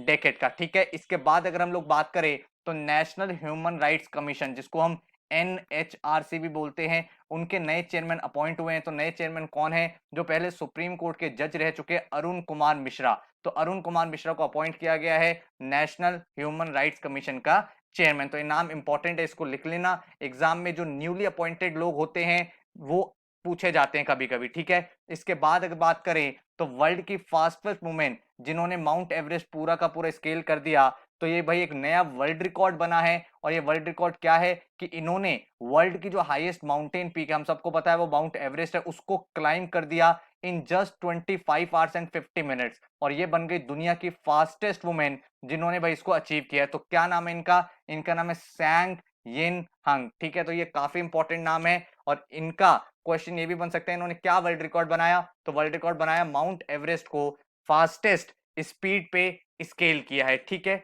इसके बाद अगर हम लोग देखें तो मिस यूनिवर्स का कॉन्टेस्ट, तो जो मिस यूनिवर्स हुआ है 2020 का, वो कौन जीते, वो मेक्सिको की फीमेल जो है एंड्रिया मेजा, इनको मिला है miss universe 2020, and 69th addition था, मतलब 69th बार ये पूरा का पूरा इवेंट हुआ था, एंड इन्होंने किसको सक्सीड करा है, जो इनसे पहले थी, तो इनसे पहले साउथ अफ्रीका की जो वुमेन थी जोन्सी बिनी तुंजी, इनको मिला था मिस यूनिवर्स 2019 एंड अब इस साल मिला है मैक्सिको की एंड्रिया मेजा। तो इसमें 3-4 क्वेश्चंस बनते हैं कि भाई मिस यूनिवर्स किसको मिला है, आपको नाम पता होना चाहिए, कौन सी कंट्री से है वो आपको पता होना चाहिए, एंड किसको इन्होंने सक्सीड किया है, या फिर इनसे पहले कौन थी, तो वो है जोंजिबिनी तुंजी। ठीक है, इसके साथ ही मेरा आपसे क्वेश्चन है, नीचे कमेंट में बताओ latest miss India miss world कौन है। ठीक है, तो ये 3 मेजर इंपॉर्टेंट इवेंट्स होते हैं, miss India, miss world and इसके बाद आपका होता है मिस यूनिवर्स। तो आपको मिस यूनिवर्स मैंने बता दिया है, नीचे कमेंट में बताओ मिस इंडिया और मिस वर्ल्ड लेटेस्ट किसे मिले हैं। इसके बाद अगर हम बात करें तो फर्स्ट इंडियन फाइटर जो भाई एमएमए वर्ल्ड चैंपियन बन गए हैं, एमएमए स्पोर्ट्स होता है तो मिक्स्ड मार्शल आर्ट जिसको हम लोग बोलते हैं, इसमें जो इंडियन फाइटर हैं अर्जन सिंह भुल्लर, भाई ये पूरा का पूरा कंपटीशन जीत गए हैं और इन्होंने डिफीट किया किसको, वेरा को। तो ठीक है, तो अब ये भाई बड़ी इंपॉर्टेंट न्यूज है क्योंकि इंडियन फाइटर है और एमएमए के वर्ल्ड चैंपियन बने हैं इस स्पोर्ट्स के, तो इसलिए इंपॉर्टेंट नाम है। तो आपको नाम याद रहना चाहिए, नाम क्या है, अर्जन सिंह भुल्लर। और कहां पे ये वर्ल्ड चैंपियन बने हैं, ये बने एमएमए। एमएमए का क्या मतलब होता है, मिक्स्ड मार्शल आर्ट्स। ठीक है, इसके बाद अगर हम लोग देखें नेक्स्ट, तो दुनिया की सेकंड कंट्री बन गई है जिसने भाई मार्स पे अपना रोवर पहुंचा दिया है। तो जो इनका चाइना कंट्री जो है, इन्होंने जो अपना स्पेसक्राफ्ट था जिसका नाम था Tianwen-1, इसको भाई सक्सेसफुली लैंड करा दिया। इनका जो रोवर है वो मार्स पे चला गया है 15 मई को, एंड भाई इस वजह से ये दुनिया की सेकंड कंट्री बन गया है जिसने भाई अपना रोवर जो है वो रेड प्लेनेट मतलब मार्स पे पहुंचा दिया। मेरा आपसे क्वेश्चन है, नीचे कमेंट में बताओ which is the first country to send a rover to Mars. ठीक है, कौन सी है फर्स्ट कंट्री, उसका नाम नीचे मुझे कमेंट सेक्शन में बताओ। इसके बाद अगर हम नेक्स्ट क्वेश्चन देखें तो वेस्ट बंगाल ने अप्रूव किया है लेजिस्लेटिव काउंसिल बनाने का। अब क्या होता है ना, जो स्टेट्स होती है उसमें दो चीजें होती है, एक होता है लेजिस्लेटिव असेंबली और एक होता है लेजिस्लेटिव काउंसिल। ठीक है, इनको आप अगर हिंदी में जानते हो तो लेजिस्लेटिव असेंबली को बोला जाता है विधानसभा एंड लेजिस्लेटिव काउंसिल को बोला जाता है Vidhan Parishad.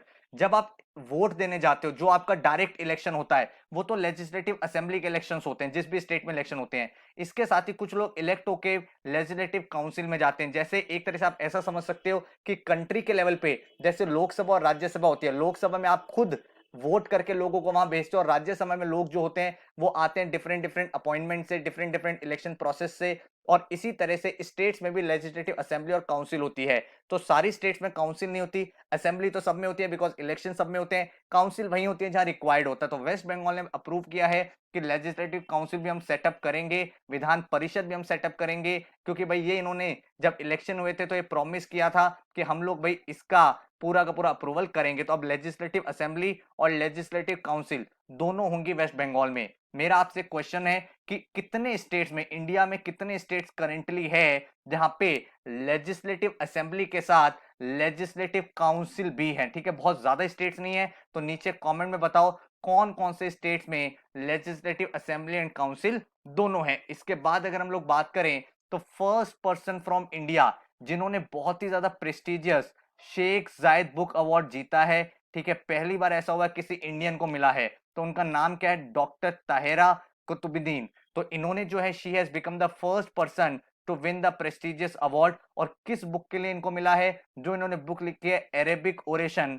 Art and function. ठीक है, तो ये बुक है। तो यहाँ पे आपके 2-3 इंपॉर्टेंट क्वेश्चंस बनते हैं कि भाई किसको मिला है ये अवार्ड, वो मिला है डॉक्टर ताहिरा कुतुबुद्दीन को। एंड ये भी क्वेश्चन बन सकता है कौन सी बुक के लिए मिला है, वो ये रहा। या फिर क्वेश्चन ऐसा भी आ सकता है कि नाम आपको दे दिया और आपसे पूछा हो कौन सा अवार्ड इन्हें रिसेंटली मिला है, तो आपको पता होना चाहिए शेख जायद बुक अवार्ड। तो 3-4 क्वेश्चन यहाँ बन रहे हैं, एग्जाम पर्सपेक्टिव से इंपॉर्टेंट हो सकता है। इसके बाद अगर बात करें तो वर्ल्ड की फर्स्ट आर्टिफिशियल इंटेलिजेंस शिप, दुनिया की पहली आर्टिफिशियल इंटेलिजेंस शिप जो है वो बन चुकी है, उसका नाम क्या है, उसका नाम है मे फ्लावर 400। तो मे फ्लावर 400 जो है वो भाई एक आर्टिफिशियल इंटेलिजेंस शिप है, मतलब इसमें अनमैन्ड है, कोई मैन नहीं जाएगा, ये ऑटोमेटिकली सारे के सारे काम करेगी और पूरी ऑटोनॉमस है, मतलब अपने आप चल जाएगी एआई की हेल्प से।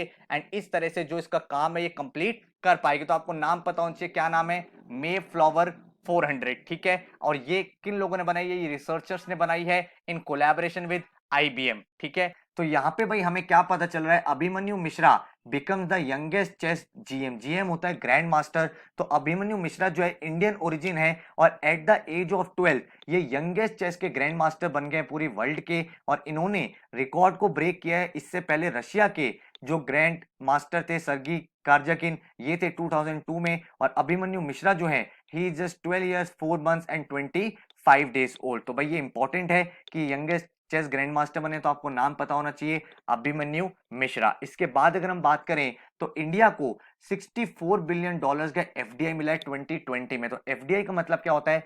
Foreign direct investment. तो फॉरेन डायरेक्ट इन्वेस्टमेंट में इंडिया जो है फिफ्थ लार्जेस्ट रिसिपिएंट बन गया है, मतलब पूरी दुनिया में fifth largest FDI inflow India में हुआ है, ठीक है। और ये 27% ज्यादा है 2019 से। 2019 में इंडिया को 51 बिलियन डॉलर मिला था और अब इनको 64 बिलियन डॉलर मिला है। मेरा आपसे एक क्वेश्चन है, नीचे मुझे कमेंट करके बताओ कौन सी कंट्री से हाईएस्ट एफडीआई आया इस साल? हाईएस्ट एफडीआई कौन सी कंट्री से आया है इन 2020? ये आपका होमवर्क क्वेश्चन है, नीचे कमेंट में मुझे इसका आंसर बताना। इसके बाद अगर हम बात करें तो न्यूजीलैंड जो है वो टेस्ट चैंपियनशिप का फाइनल जीत चुकी है। तो पहली बार वर्ल्ड टेस्ट चैंपियनशिप ऑर्गेनाइज की गई थी। तो पहला सेशन था जिसमें जो फाइनलिस्ट थे वो इंडिया और न्यूजीलैंड थे, और न्यूजीलैंड ने इंडिया को हरा के that country became the first ever cricket team to win world test championship, ठीक है। इसके बाद अगर हम लोग बात करें तो इंटरनेशनल योगा डे, हम सबको पता है इंटरनेशनल योगा डे होता है 21 जून को। तो इस साल जो योगा डे था उसका थीम क्या था, ये एक इंपॉर्टेंट क्वेश्चन बन जाता है। तो इस साल का जो थीम था वो था योगा फॉर वेलनेस। तो हमारे जो पीएम है नरेंद्र मोदी जी, उन्होंने भी ये हाईलाइट किया कि भाई योगा हम लोगों को करना चाहिए ताकि भाई हम लोग हेल्दी रहें एंड ये सबके लिए बेनिफिशियल रह पाएगा। तो आपको थीम का नाम याद रख लेना है, योगा फॉर वेलनेस। इसके बाद अगर हम बात करें तो भाई विंबलडन टूर्नामेंट, हमें पता है टेनिस में जो होता है आपके मेजरली 4 टूर्नामेंट्स होते हैं जो सबसे बड़े टूर्नामेंट्स माने जाते हैं, Wimbledon, French open, Australian open and US open, ठीक है। तो इन चारों टूर्नामेंट में जो विंबलडन होता है वो भाई एक तरह से आप बोल सकते हो काफी बड़ा एक टूर्नामेंट होता है, और इसमें फर्स्ट चाइनीज मैन है जिसने क्वालिफाई किया है, तो इसीलिए नाम इंपॉर्टेंट हो जाता है। इसका नाम क्या, इनका नाम है जैंग जिन। तो he has become the first Chinese man to qualify for Wimbledon in the open era, जब इन्होंने क्वालिफायर्स में अर्जेंटीना के प्लेयर को हरा दिया था, ठीक है। तो जब से ओपन एरा हुआ है 1968 के बाद, उसके बाद से पहले चाइनीज प्लेयर हैं जो विंबलडन में खेलने वाले हैं। तो नाम आपको याद रखना है और एक इंपॉर्टेंट क्वेश्चन ये बन जाता है। इसके बाद अगर हम लोग बात करें तो airport council international role of excellence honour, भाई जो कोचीन इंटरनेशनल एयरपोर्ट है इसको अवार्ड मिला है, एक्सीलेंस अवार्ड मिला है किससे? Airport council international director general role of excellence. ये अवार्ड मिला है, क्यों मिला है? For airport service quality. तो ये जो बॉडी है, ये पूरी दुनिया की ग्लोबल बॉडी है, जितने भी एयरपोर्ट्स ऑपरेट हो रहे हैं और इन सबको वो देखती है कि भाई वहां पे किस तरह की सर्विसेज प्रोवाइड की जा रही है, और पूरी दुनिया में बेस्ट एयरपोर्ट का एक तरह से अवार्ड मिला है, जहां पे बेस्ट किस टर्म से मिला है? In terms of service quality. तो सर्विस क्वालिटी में बेस्ट एयरपोर्ट मिला है किसको?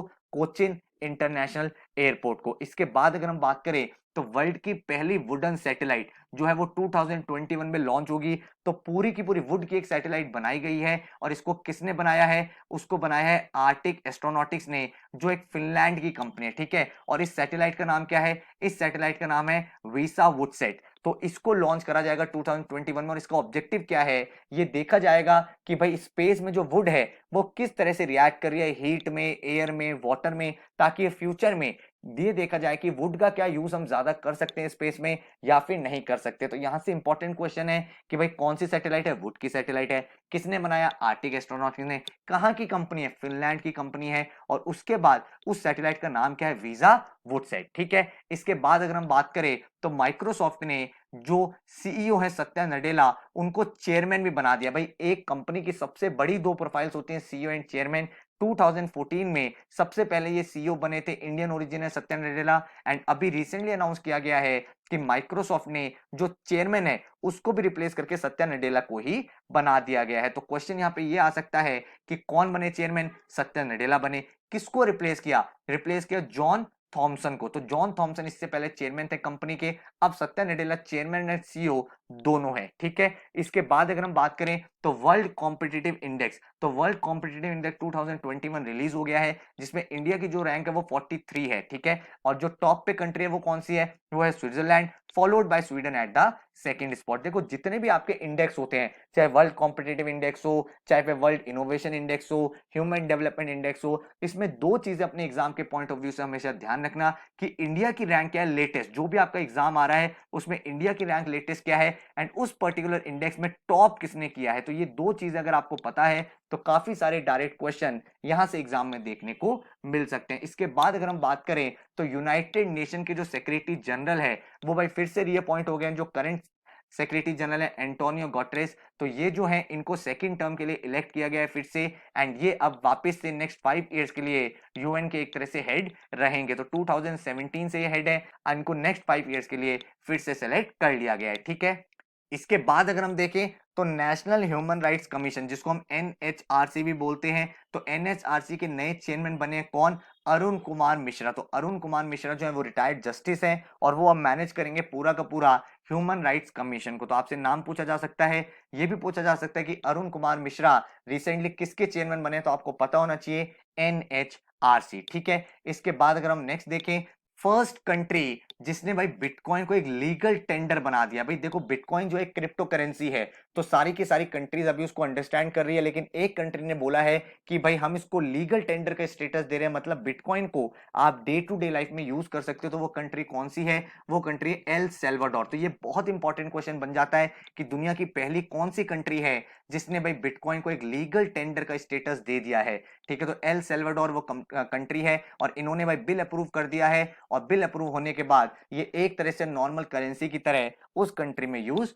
हो पाएगा, ठीक है। तो बिटकॉइन जो है करेंटली वर्ल्ड की लार्जेस्ट क्रिप्टो करेंसी है। इसके अलावा बहुत सारी क्रिप्टो करेंसीज है। तो मेरा आपसे क्वेश्चन है, नीचे मुझे कमेंट में बताओ कौन कौन सी क्रिप्टो करेंसीज है जिसका नाम आप जानते हो अपार्ट फ्रॉम बिटकॉइन। जितनी भी क्रिप्टो करेंसीज का आप नाम जानते हो नीचे कमेंट में लिखो, देखते हैं सबसे ज्यादा नेम्स किसको पता है। अब हम बात करते हैं भाई इंडिया की 40th UNESCO world heritage site जो है वो बनी है, तो भाई कौन सी बनी है, धोलावीरा, जो एक हरप्पन एरा सिटी, आपको पता होगा हरप्पा सिविलाइजेशन थी, इंडस वैली सिविलाइजेशन थी, ये हिस्टोरिक सिविलाइजेशन रही है। तो वहां पे एक सिटी हुआ करती थी धोलावीरा, उसको वर्ल्ड हेरिटेज साइट मिल गया, और ये इंडिया में भाई 40th जगह है जो यूनेस्को की वर्ल्ड हेरिटेज साइट बनी है, ठीक है। तो ये सिटी कहां लोकेटेड है, ये सिटी आपकी गुजरात के रन ऑफ कच्छ में लोकेटेड है। इसके साथ ही 39th भी यूनेस्को हेरिटेज साइट बनी है जो एक टेंपल है।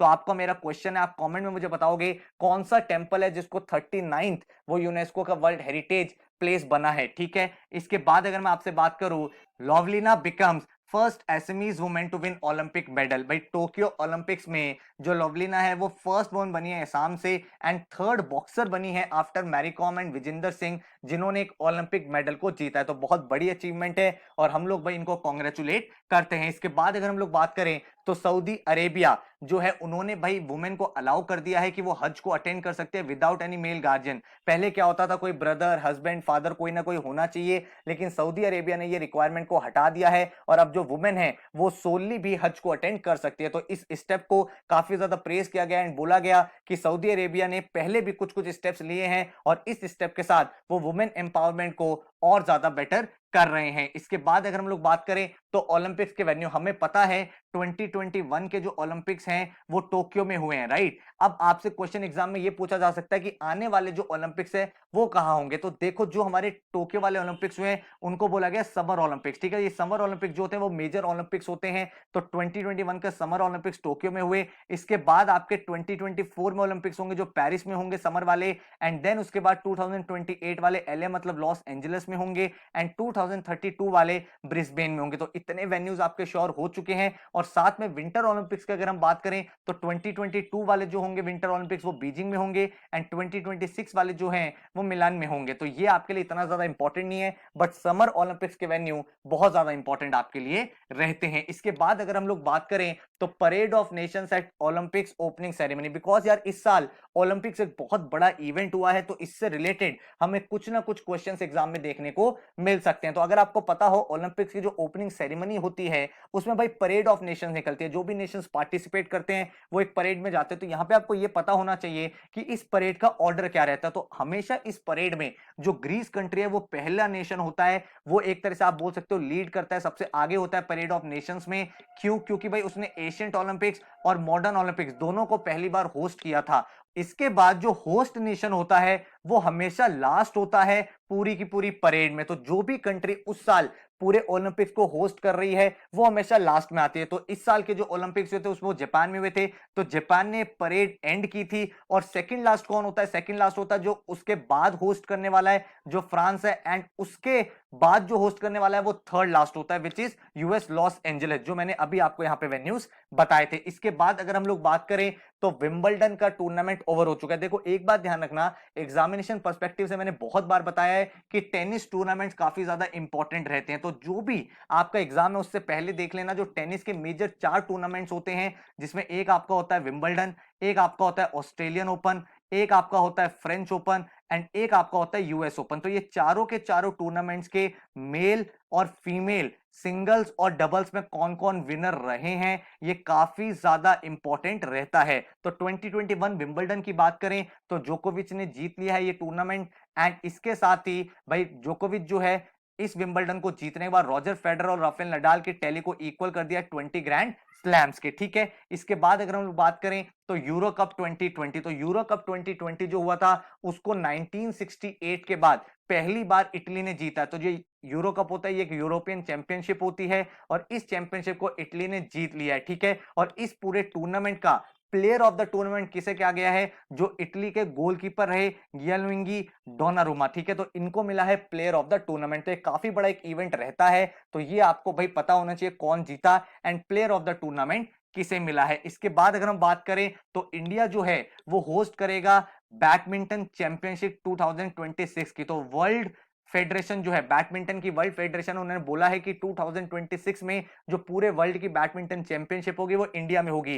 तो इंडिया में सेकंड टाइम होगा जब इंडिया बैडमिंटन चैंपियनशिप को होस्ट करेगा। इससे पहले इंडिया ने 2009 में होस्ट किया था जो पूरा का पूरा इवेंट हैदराबाद में हुआ था। ठीक है, इसके बाद अगर हम लोग बात करें तो शिरीषा बेंडला ये जो है ये सेकंड इंडियन बॉर्न वुमेन बन जाएंगी भाई जो फ्लाई करेंगी स्पेस में। तो इंडियन ओरिजिन शिरीषा बेंडला जो है वो भाई कल्पना चावला के बाद सेकंड वुमेन है जो भाई फ्लाई करेंगी स्पेस में। ठीक है, और वो कौन से उसमें जाएंगी? तो एक एस्ट्रोनॉट है जो भाई रिचर्ड ब्रांसन की जो गैलेक्टिक फ्लाइट है वीएसएस यूनिटी, उसमें ये साथ में जाके स्पेस के बारे में और नॉलेज गेन करेंगी। ठीक है, इसके बाद अगर हम लोग बात करें तो जो हमारी यूनियन गवर्नमेंट है उन्होंने एक नई मिनिस्ट्री बनाई है जिसका नाम है मिनिस्ट्री ऑफ कॉपरेशन। तो ये जो मिनिस्ट्री ऑफ कॉपरेशन है इसका एम क्या है? इसका एम है सहकार से समृद्धि। मतलब क्या हो गया कि ये जो मिनिस्ट्री है ये सेपरेट एडमिनिस्ट्रेटिव, लीगल और पॉलिसी फ्रेमवर्क बनाएगी ताकि जो कॉपरेटिव मूवमेंट इंडिया में है वो स्ट्रांग हो पाए। तो यहाँ पे हमारे एंट्रेंस के पॉइंट ऑफ व्यू से क्या क्वेश्चन बन सकता है कि कौन सी नई मिनिस्ट्री है जो फॉर्म हुई है और उसका ऑब्जेक्टिव क्या है, उसका विजन क्या है। तो दोनों चीजें आपको यहाँ पे पता होनी चाहिए। तो दिल्ली जो है भाई उसको इंडिया का फर्स्ट स्मोक टावर मिल गया। आपको पता है जब पॉल्यूशन बहुत ज्यादा इंक्रीज हुआ है तो एयर क्वालिटी को बेटर करने के लिए पूरी दुनिया में काफी सारे स्मोक टावर्स लग रहे हैं जो एयर को प्यूरिफाई कर देते हैं। तो पूरे इंडिया का जो पहला स्मोक टावर है वो रिसेंटली इनॉग्रेट किया है किसने? अरविंद केजरीवाल ने। ठीक है, तो 24 मीटर लॉन्ग ये स्ट्रक्चर है और इसका पर्पस क्या है? जो एयर क्वालिटी है उसको बेटर करना। इसके बाद अगर हम लोग बात करें तो ऑपरेशन देवी शक्ति, हमें पता है कि अफगानिस्तान में भाई जो गवर्नमेंट है वो फॉल हो गई है एंड तालिबान का भाई अब रूल स्टार्ट हो गया है। तो इसीलिए इंडिया ने एक ऑपरेशन कंडक्ट किया था जिसमें उन्होंने अफगानिस्तान से लोगों को इवैक्यूएट किया था जो इंडिया के लोग थे।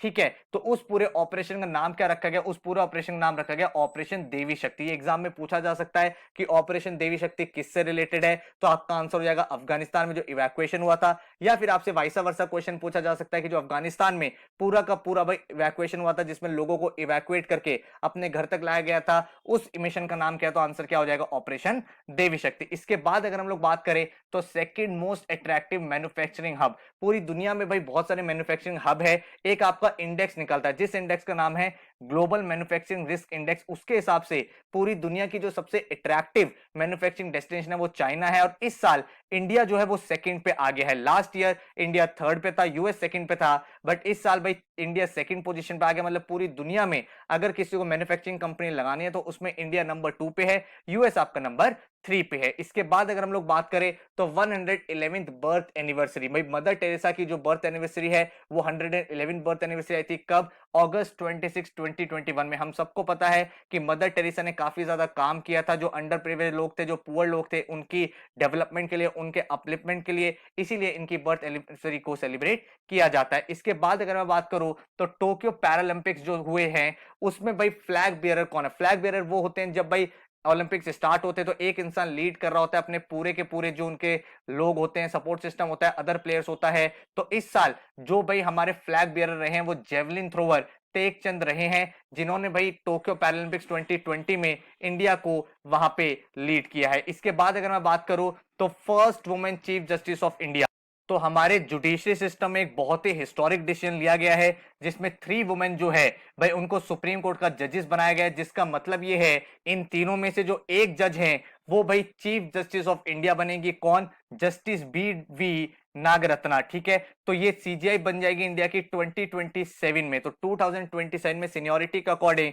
ये चीफ जस्टिस ऑफ इंडिया बनेंगी और ये फर्स्ट वुमेन होंगी जो सीजीआई वाले रोल पे आएंगी। तो ये नाम बहुत ज्यादा इंपॉर्टेंट है, इसको कहीं लिख लेना, एग्जाम में काफी ज्यादा प्रोबेबिलिटी है कि इसको पूछा जा सकता है। इसके बाद एक और हिस्टोरिक डिसीजन लिया गया, एक बहुत ही प्रोग्रेसिव मूव लिया गया है गवर्नमेंट के थ्रू, और वो क्या है कि जो वुमेन है now they are allowed to join NDA which is national defence academy. इससे पहले तक एनडीए सिर्फ बॉयज ज्वाइन कर सकते थे, बट अब इन्होंने सुप्रीम कोर्ट को इन्फॉर्म किया है कि भाई अब मेन और वुमेन दोनों को अपॉर्चुनिटीज मिलेंगी और वो एनडीए को ज्वाइन कर सकते हैं। इसके बाद अगर हम लोग बात करें तो न्यू डिजिटल पेमेंट सॉल्यूशन, जो हमारे प्राइम मिनिस्टर मोदी जी है, उन्होंने एक नया पेमेंट सॉल्यूशन लॉन्च किया जिसका नाम है ई रूपी। काफी इंपॉर्टेंट, आपसे एग्जाम में पूछा जा सकता है कि नया जो पेमेंट सॉल्यूशन उसका नाम क्या है, तो उसका नाम है ई रूपी। और इसकी स्पेशलिटी क्या है कि ये एक प्रीपेड, कैशलेस और कॉन्टैक्टलेस इंस्ट्रूमेंट है जिसके थ्रू आप डिजिटल पेमेंट्स कर सकते हो। ठीक है, तो काफी इंटरेस्टिंग है ये, और ये धीरे धीरे इंप्लीमेंट हर जगह हो रहा है। इसके बाद अगर हम लोग बात करें तो जो स्पोर्ट्स का सबसे बड़ा अवार्ड है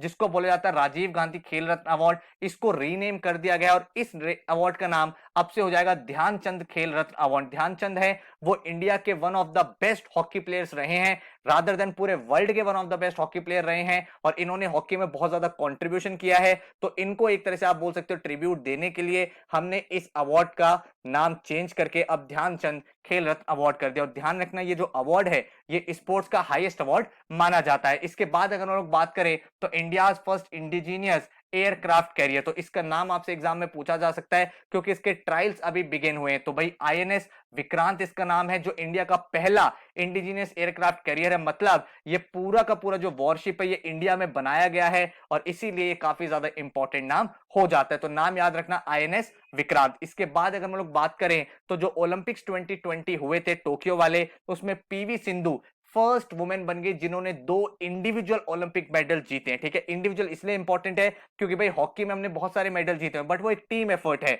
बट यहां पे इंडिविजुअल लेवल पे अगर मैं बात करूं तो पीवी सिंधु इंडिया की first women and second Indian बन गई हैं, क्योंकि भाई इससे पहले सुशील कुमार ने 2 इंडिविजुअल ओलंपिक मेडल जीते थे और अब पीवी सिंधु ने 2016 में आपको पता है कि उन्होंने सिल्वर मेडल जीता था और 2020 ओलंपिक्स में इन्होंने ब्रॉन्ज मेडल जीता है। ठीक है, इसके बाद अगर हम लोग बात करें तो UNSC which is United nation security council, इसकी प्रेसिडेंसी अब इंडिया को मिल गई है और इंडिया इसको भाई पूरा का पूरा सही तरह से अब काम करेगा। तो ये जो प्रेसिडेंसी, अगर आपको पता हो, जो आपका यूनाइटेड नेशन सिक्योरिटी काउंसिल होता है इसमें कुछ परमानेंट मेंबर्स हैं और कुछ टेम्पररी मेंबर्स होते हैं जिनको नॉन परमानेंट बोला जाता है। तो इंडिया की ये पहली प्रेसिडेंसी है 2021-22 टेन्योर की, जिसमें भाई एक नॉन परमानेंट मेंबर को इसकी प्रेसिडेंसी दी गई है। इससे पहले इंडिया ने 10 साल पहले यूनाइटेड नेशन सिक्योरिटी काउंसिल में प्रेसिडेंट का रोल इंडिया को मिला था। ठीक है, तो आपसे मेरा क्वेश्चन है, नीचे कमेंट में बताओ, बहुत बार ये क्वेश्चन आता है कि कौन कौन सी कंट्रीज हैं जो भाई यूनाइटेड नेशन सिक्योरिटी काउंसिल की परमानेंट मेंबर है, और आपको सारी कंट्रीज पता होनी चाहिए क्योंकि एग्जाम में बहुत बार ये भी क्वेश्चन बनता है विच of the following countries not a part of permanent council. तो जी एंटरटेनमेंट जो है वो सोनी इंडिया के साथ मर्ज हो गया है। तो आपको पता होगा भाई जी के आपने काफी सारे टीवी पे चैनल्स देखे होंगे, सोनी के चैनल्स देखे होंगे, तो अब ये दोनों के दोनों चैनल्स मर्ज हो गए और एक साथ अब ये काम करेंगे। तो आपसे इंपॉर्टेंट क्वेश्चन पूछा जा सकता है कि किसका मर्जर किसके साथ हुआ है। इसके बाद अगर मैं आपसे बात करूं तो यूनाइटेड नेशन ने first ever in person quad summit को होस्ट किया है। क्वाड का मतलब क्या है? क्वाड मतलब 4 कंट्रीज का ग्रुप है जिसमें आपका इंडिया, आपका जापान, आपका यूएसए एंड ऑस्ट्रेलिया, ये चारों कंट्रीज एक साथ है। और ये जो रीजनल सुपर पावर्स बन रही है उनके अगेंस्ट में कि वो कोई गलत एक्शन ना आए, ये पूरा का पूरा ग्रुप बना है। तो इसकी फर्स्ट एवर इन पर्सन मतलब इससे पहले जो मीटिंग्स हो रही थी वो वर्चुअल हो रही थी, तो अब ये लोग मिलके उन्होंने मीटिंग की है। तो वो कहां पे हुई है? वो यूएस में हुई है पूरी की पूरी मीटिंग, जिसको होस्ट किसने किया है? जो बिडेन, जो आपके यूएस के प्रेसिडेंट है। तो आप ये बात ध्यान रखना, आपसे पूछा जा सकता है कि क्वाड समिट जो हुई थी वो कहां पे हुई थी, तो आपको पता होना चाहिए वो यूएस में हुई थी। इसके साथ ही क्वाड समिट के कौन कौन से मेंबर्स हैं ये भी बहुत इंपॉर्टेंट क्वेश्चन है। तो India, Japan, US and Australia. इसके बाद अगर मैं बात करूं तो UNCTAD gets first women secretary general. तो फर्स्ट वुमेन सेक्रेटरी जनरल है कौन है? Rebeca Grynspan. तो ये भाई बहुत इंपॉर्टेंट नाम है। कहां से? ये कोस्टा रिका से है। और ये फर्स्ट वुमेन सेक्रेटरी जनरल बन गए किसकी? United nation conference on trade and development. तो ये काफी इंपॉर्टेंट, इसकी फुल फॉर्म भी आपको पता होनी चाहिए। इसके साथ ही कौन बनी है इसकी फर्स्ट वुमेन, ये नेम आपको पता होना चाहिए। इसके बाद अगर मैं बात करूं तो क्यूबा जो है वो फर्स्ट कंट्री बन गई दुनिया की जिन्होंने वैक्सीनेशन करना स्टार्ट कर दिया टॉडलर्स का भी, मतलब जो छोटे बच्चे हैं उनका भी उन्होंने वैक्सीनेशन स्टार्ट कर दिया। तो एज ऑफ 2 से जो भी बच्चे बड़े हैं उनका वैक्सीनेशन स्टार्ट हो गया है। और वो वैक्सीनेशन कौन सी वैक्सीन से हो रहा है? जो क्यूबा की ही होम ग्रोन वैक्सीन है, सोब्रेना एंड एब्डाला। इसके बाद देखें तो DM from Noida becomes first IAS officer to win a medal in Paralympics. तो पैरालंपिक्स जो हुए थे उसमें भाई एक आईएएस ऑफिसर भी मेडल जीत गए। तो इनका नाम क्या? इनका नाम है सुहास। और ये फर्स्ट आईएएस ऑफिसर बन गए इंडिया के जिन्होंने बैडमिंटन में भाई मेडल जीता। तो ये बैडमिंटन में सिल्वर मेडल जीते। तो आप देख सकते हो कितनी बड़ी इंस्पिरेशन है। एक तरफ ये आईएएस भी हैं, दूसरी तरफ ये पैरालंपिक्स में मेडल भी जीत के लाए हैं। तो ऑलराउंडर ये पर्सनैलिटी है, तो इनका नाम आपको डेफिनेटली पता होना चाहिए। इसके बाद अगर मैं आपसे बात करूं तो गवर्नमेंट ने एक प्रोजेक्ट लॉन्च किया जिसका नाम है आईज इन स्काई।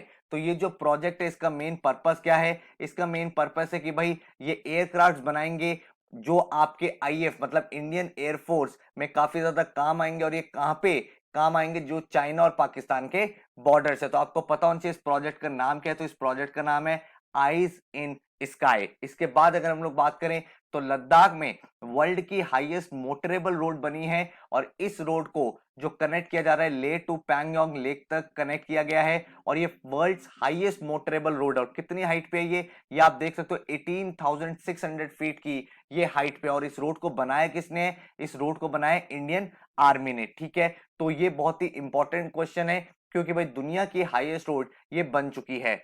इससे पहले कौन सी हाईएस्ट रोड थी? इससे पहले थी खारदुंग ला पास, ठीक है, जो 18,380 फीट की हाइट पे थी। तो आपको दोनों नेम से पता होने चाहिए। इसके बाद अगर हम देखें तो रोमन मैग्सेसे अवार्ड 2021 के विनर्स आ चुके हैं। काफी इंपॉर्टेंट अवार्ड है। इस इंपॉर्टेंट अवार्ड को एशिया का नोबेल प्राइज भी बोला जा सकता है। तो आप देख सकते हो रेमन मैग्सेसे जो एनुअली दिया जाता है ये एक तरह से एशिया का नोबेल प्राइज बोला जाता है। तो इस बार जो मिला है ये 5 लोगों को मिला है जिन्होंने काफी ज्यादा काम किया है पॉवर्टी के लिए, उसको इरेडिकेट करने के लिए एंड एशिया में डेवलपमेंट के लिए। तो ये कौन कौन है? रॉबर्टो बेलन, ठीक है, उसके बाद फिरदौसी कादरी, फिर Mohammad Ahmed Saqib, Steven Muncy and Watchdoc. तो ये पांचों नेम आपको पता होने चाहिए क्योंकि एग्जाम में ये भी पूछा जा सकता है विच of the following personality did not win Roman Magsaysay award. तो आप नॉट वाला आंसर तभी बता सकते हो जब आपको यस वाले सारे नाम पता हो। इसके बाद अगर हम बात करें तो फर्स्ट इंडियन वुमेन जिन्होंने गोल्ड जीता है पैरालंपिक्स में। तो बहुत इंपॉर्टेंट क्वेश्चन है, जो अभी पैरालंपिक्स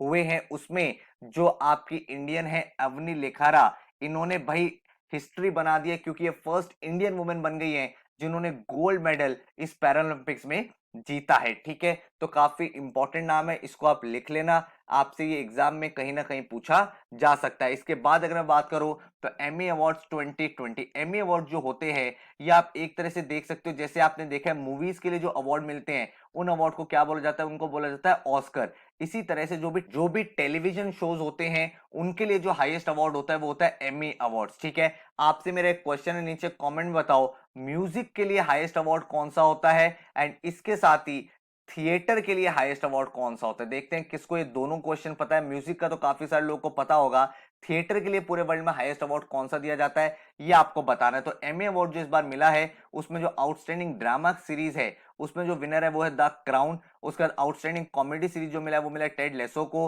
उसके बाद आउटस्टैंडिंग वैरायटी टॉक शो जो मिला है वो मिला last week tonight with John Oliver. और उसके बाद आउटस्टैंडिंग लिमिटेड सीरीज जो मिला है वो मिला है द क्वींस गैम्बिट को, जो चेस के ऊपर बेस्ड है। इसके बाद अगर हम लोग बात करें तो ग्लोबल इनोवेशन इंडेक्स 2021 आ चुका है।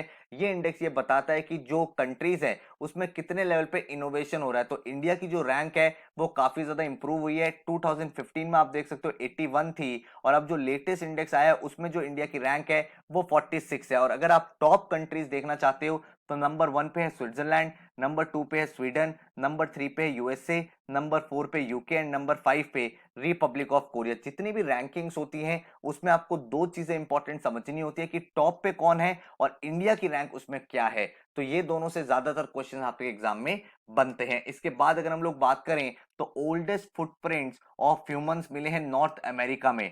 तो भाई आप देख सकते हो यहाँ पे जो ओल्डन ह्यूमन फुटप्रिंट्स है वो डिस्कवर हुए नॉर्थ अमेरिका पे, और कहा जा रहा है कि ये जो फुटप्रिंट्स है ये 20,000 से भी ज्यादा साल पुराने हैं। तो इससे अब जो साइंटिस्ट है वो और ज्यादा स्टडी करेंगे और उससे ये डेवलप करने की कोशिश करेंगे नॉलेज कि ह्यूमन जो थे वो कब अराइव हुए, किस तरह से उनकी पहले की लिविंग स्टाइल थी, और इन सब चीजों के ऊपर और ज्यादा रिसर्च चलेगी। तो आपसे एक क्वेश्चन पूछा जा सकता है कि ओल्डेस्ट फुटप्रिंट्स रिसेंटली कहां पे मिले, तो हमारा आंसर क्या हो जाएगा? हमारा आंसर हो जाएगा नॉर्थ अमेरिका। एंड और भी पर्टिकुलर आंसर चाहिए तो वो हो जाएगा आपका new Mexico.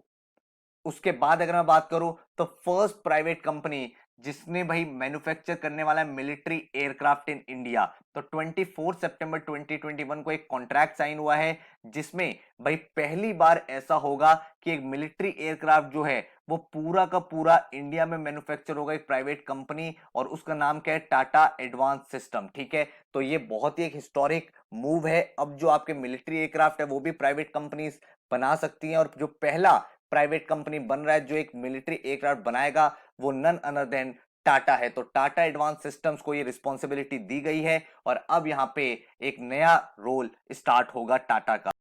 Hello friends, welcome to study bus. आज आपके लिए लेके आया हूं करंट अफेयर्स का नया एपिसोड जिसमें हम लोग अक्टूबर 21 के जितने भी इंपॉर्टेंट, तो नोबेल प्राइज 2021 की बात करें तो एक बात ध्यान रखना भाई, एग्जाम के लिए आपका काफी ज्यादा इंपॉर्टेंट ये टॉपिक रहता है। बहुत बार ये क्वेश्चन बनता है कि भाई फिजिक्स में, केमिस्ट्री में, मेडिसिन में, लिटरेचर में, पीस में किसको नोबेल प्राइज मिला है। मल्टीपल विनर्स होते हैं काफी बार, इसीलिए क्वेश्चन इस तरह से भी बनता है, विच of the following person did not win this award. तो आपको नाम सारे पता होने चाहिए। तो अगर फिजिक्स की बात करूं तो फिजिक्स में आप देख सकते हो मनाबे, क्लॉस एंड पारिसी को मिला है। केमिस्ट्री की अगर बात करें तो बेंजामिन और डेविड मैकमिलन को मिला है।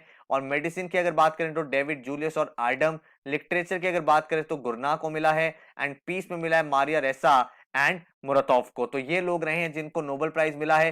काफी बार आपने पढ़ा होगा, सुना होगा, इकोनॉमिक्स में नोबेल प्राइज मिलता है, बट टेक्निकली वो नोबेल प्राइज नहीं होता, उसको बोला जाता है प्राइज इन इकोनॉमिक साइंसेस। तो अगर आप लेमन लैंग्वेज में देखोगे तो काफी सारे लोग इसको नोबेल प्राइज इन इकोनॉमिक्स बोल देते हैं, बट एक्चुअली में जो नोबेल प्राइज बना था 1901 से जब ये स्टार्ट हुआ था तब सिर्फ ये 5 ही अवार्ड कैटेगरीज थी, एंड ओवर द टाइम ये अवार्ड ऐड हुआ prize in economic sciences.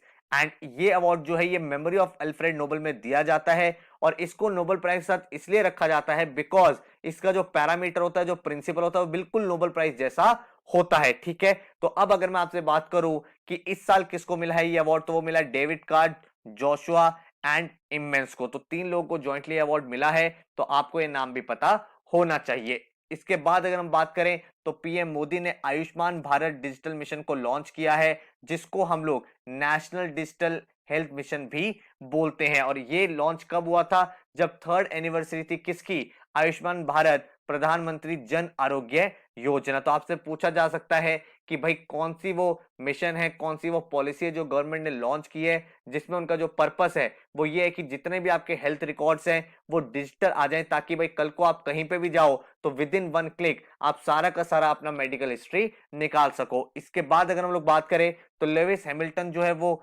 First formula 1 driver बन गए हैं जिन्होंने 100 रेसेस विन किए। तो एक क्वेश्चन आपके लिए बन सकता है कि भाई कौन से इवेंट में ये हुआ, तो ये हुआ 2021 रशियन ग्रैंड प्रिक्स में। इसके साथ ही भाई इन्होंने टोटल 100 F1 रेसेस जीत लिए, जो बहुत ही मेजर माइलस्टोन माना जाता है। इसके बाद अगर हम बात करें तो जो भी सीनियर सिटीजन अपनी कंट्री के हैं उनके लिए एक टोल फ्री नंबर बनाया गया है जिसको बोला गया है एल्डर लाइन, और ये नंबर क्या है 14567। और इसका पर्पस क्या है? इसका पर्पस ये है कि जो भी आपके पेंशन है, जो भी आपके लीगल इश्यूज हैं या इमोशनल सपोर्ट है, तो ओल्ड एज के लोगों को इस पे हेल्प मिल सके, इसमें सारी की सारी इंफॉर्मेशन प्रोवाइड की जाती है। इसके बाद अगर हम देखें तो पीएम पोषण स्कीम बाय द गवर्नमेंट, तो ये जो स्कीम है, ये स्कीम आपने बहुत बार पहले भी सुनी होगी। आपने एक स्कीम का नाम सुना होगा मिड डे मील स्कीम।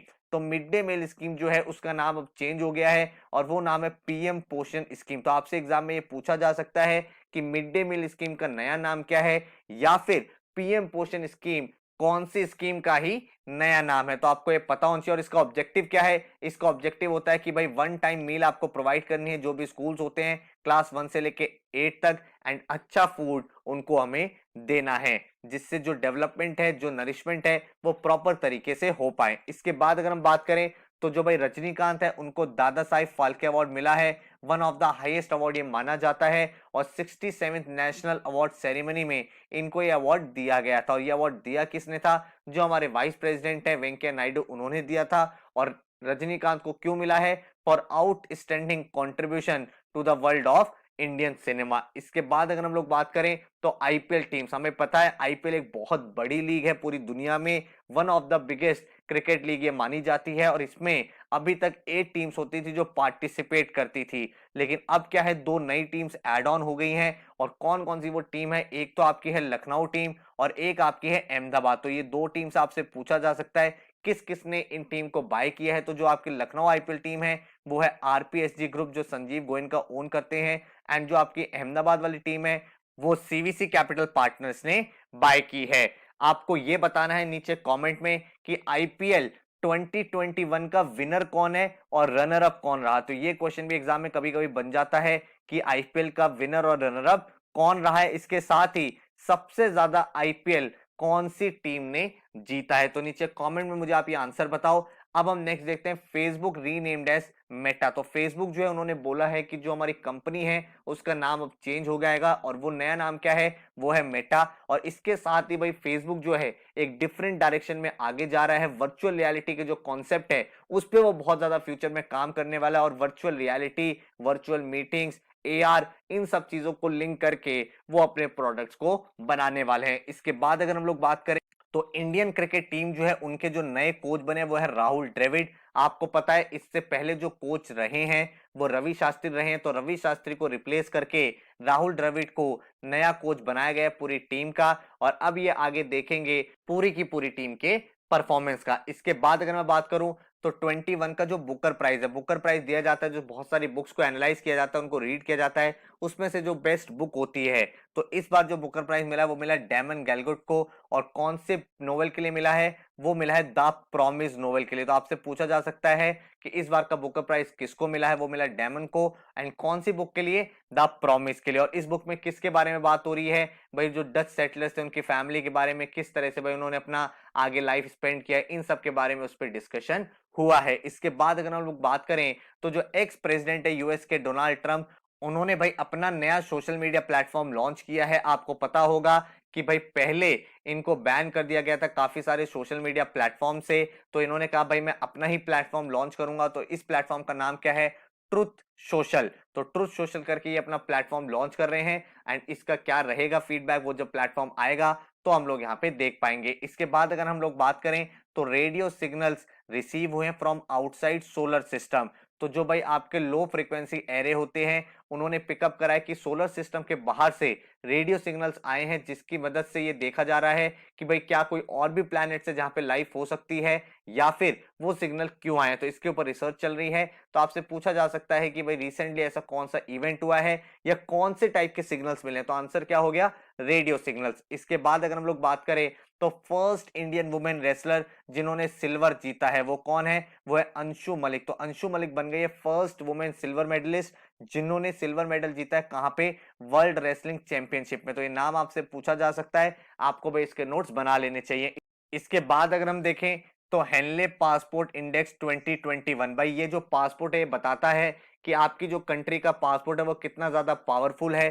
तो इंडिया की जो रैंक है इसमें गिर गई है। पहले इंडिया की रैंक 84 थी, अब ये इंडिया की रैंक 90th हो गई है हेनले पासपोर्ट इंडेक्स में, क्योंकि इंडिया का जो पासपोर्ट है वो वीजा फ्री 58 कंट्रीज में आप ट्रैवल कर सकते हो। आपको पता है जब आप किसी भी कंट्री में जाते हो तो आपको वीजा लगवाना पड़ता है, तो वीजा फ्री ट्रैवल जो है वो 58 कंट्रीज में, और इंडिया की रैंक जो है वो 90th है। और अगर आप देखोगे दुनिया में सबसे पावरफुल पासपोर्ट किसका है, वो है जापान एंड सिंगापुर का, एंड ये नंबर 1 पे है। क्यों? क्योंकि भाई इनके पासपोर्ट को अगर आप होल्ड करते हो तो आप 192 कंट्रीज में विदाउट एनी वीजा ट्रैवल कर सकते हो, वीजा फ्री ट्रैवल आप कर सकते हो। तो जितने भी इंडेक्सेस होते हैं, जैसे हेनले पासपोर्ट इंडेक्स हो गया या फिर एचडीआई इंडेक्स हो गया या फिर कोई रैंकिंग आती है, उसमें हमेशा दो चीज आपको पढ़नी होती है। एक तो इंडिया की रैंक कितनी है, और इंडिया की रैंक के बाद भाई उसमें टॉप पे कौन है, ठीक है। इसके बाद अगर हम लोग बात करें तो यूरोपियन यूनियन का जो टॉप ह्यूमन राइट अवार्ड है वो किसको मिला है, वो रशिया के जो ऑपोजिशन लीडर है नेवल्नी, उनको मिला है। और कौन सा अवार्ड है ये, यूरोपियन यूनियन का हाईएस्ट अवार्ड है